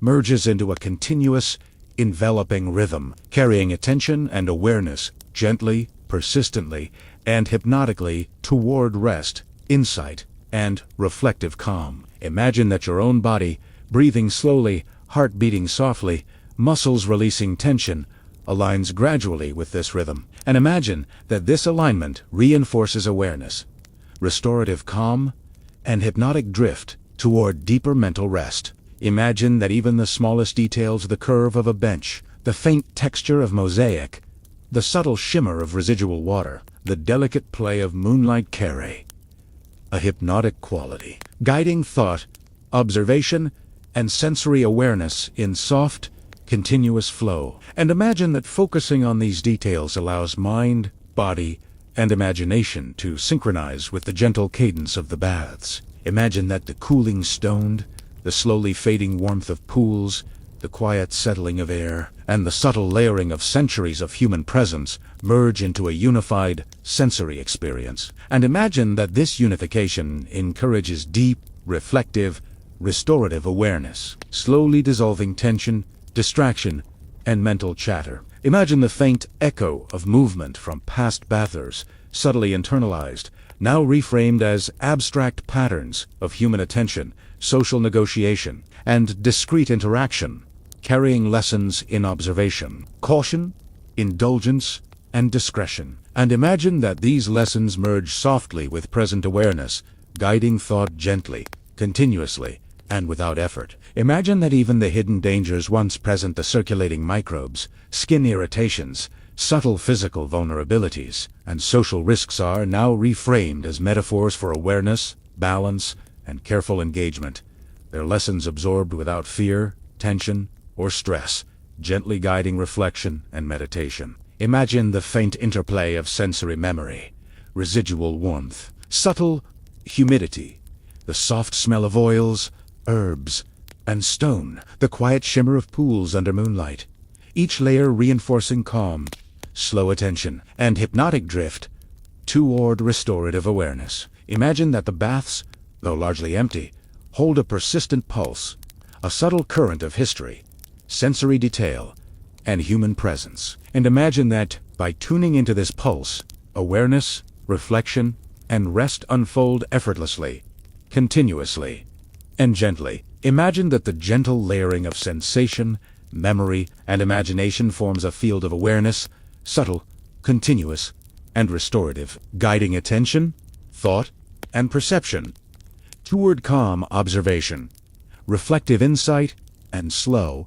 hypnotic rest. Imagine that the rhythm of the baths, previously shaped by warmth, touch, sound, scent, and social complexity, now merges with the slow rhythm of your breath, heartbeat, and bodily presence, creating a seamless, continuous alignment of sensory experience, attention, and mental calm. Imagine that even the faint traces of indulgence, hidden gestures, whispers, and subtle manipulations observed in centuries past are absorbed as gentle abstractions, soft patterns, guiding insight, curiosity, and meditative reflection without urgency or strain. Imagine that the soft play of shadow and light across pools, walls, and floors, the residual warmth of stone, the faint prickle of air, and the quiet layering of scents all combine into a hypnotic sensory environment, guiding attention, reflection, and restorative awareness gently, continuously, and persistently.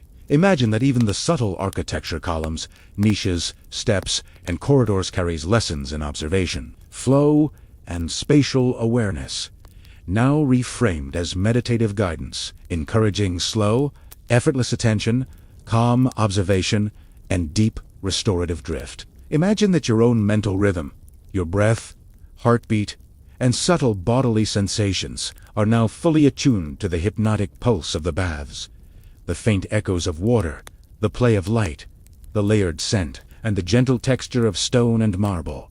And imagine that this attunement reinforces slow, effortless, restorative calm. Imagine the faint traces of past human activity, a soft touch of hands, the careful placement of oils, the secret gestures, whispered interactions, and subtle manipulations are now abstract patterns in your awareness, softening into lessons of perception, observation, and reflective mindfulness.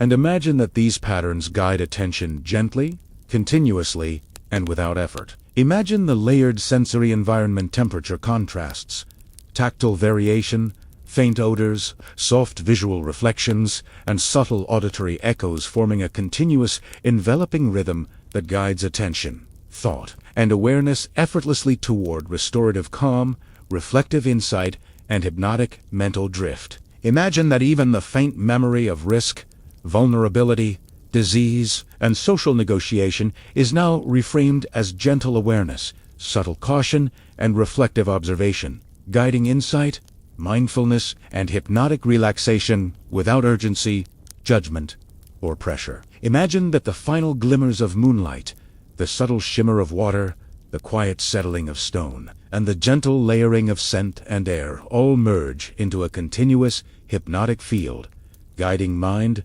body, and imagination toward calm, effortless reflection, and restorative presence. Imagine that every detail, the textures beneath fingertips, the residual warmth, the soft cooling of air, the faint echo of dripping water contributes to this continuous Hentley cadence, allowing attention, thought, and awareness to drift naturally, effortlessly, and hypnotically toward rest. Imagine that the baths, their history, architecture, human presence, sensory layering, and subtle social dynamics are now fully integrated into the rhythm of perception and meditation, guiding thought, attention, and awareness smoothly, softly, and persistently toward deep mental calm. Imagine that your breath, heartbeat, posture, and subtle movement now align seamlessly with the continuous rhythm of the baths, the layers of human presence, the sensory environment, and the hypnotic cadence of light, sound, scent, and texture. And imagine that this alignment reinforces slow, restorative, hypnotic, mental drift. Imagine that even the abstract remnants of hidden glances, whispers, secret gestures, and subtle influence are now absorbed as soft, meditative patterns, gentle rhythms, and reflective insight, merging seamlessly into hypnotic, restorative awareness. Imagine that the quiet night, the faint shimmer of pools, the cooling stone, the soft air, and the layering of centuries of human presence, sensation, and observation combine into a continuous, gentle field of awareness, guiding mind, body, and imagination toward calm, reflective, and restorative presence. Imagine that the gentle repetition of sensory input, abstract reflection, and alignment of breath and heartbeat encourages deep, effortless relaxation, slow mental drift, and hypnotic observation. And imagine that this rhythm persists, enveloping, continuous, and restorative, guiding attention gently and persistently toward rest. Imagine that the baths, their shadows, textures, water, and human traces now offer a final lesson in presence awareness and reflective observation, that even amidst complexity, indulgence, and subtle danger, calm, understanding, and restorative attention are possible, soft, continuous, and hypnotic. Imagine that the final layering of light, shadow, warmth, coolness, scent, and echo forms a gentle, persistent cadence, guiding awareness into a state of continuous, restorative, reflective calm. And imagine that this cadence carries seamlessly into the rhythm of your own breath, heartbeat, and bodily presence. Imagine that the subtle lessons of vigilance, observation, discretion, indulgence, and human complexity are now absorbed softly, flowing naturally into thought, sensation, and imagination. And imagine that these lessons encourage effortless reflection, mental clarity, and hypnotic restorative calm. Imagine that the faint shimmer of water, the residual warmth of stone, the gentle layering of air and scent, and the quiet echo of centuries of human presence guide attention and awareness continuously, softly, and persistently, carrying thought, perception, and imagination toward restful, hypnotic meditation. Imagine that even the hidden perversions, subtle manipulations, secret glances, and delicate social games of centuries past are reframed into abstract patterns of observation, awareness, and insight, merging softly with sensory awareness and meditative rhythm, guiding calm, reflection, and gentle restorative drift.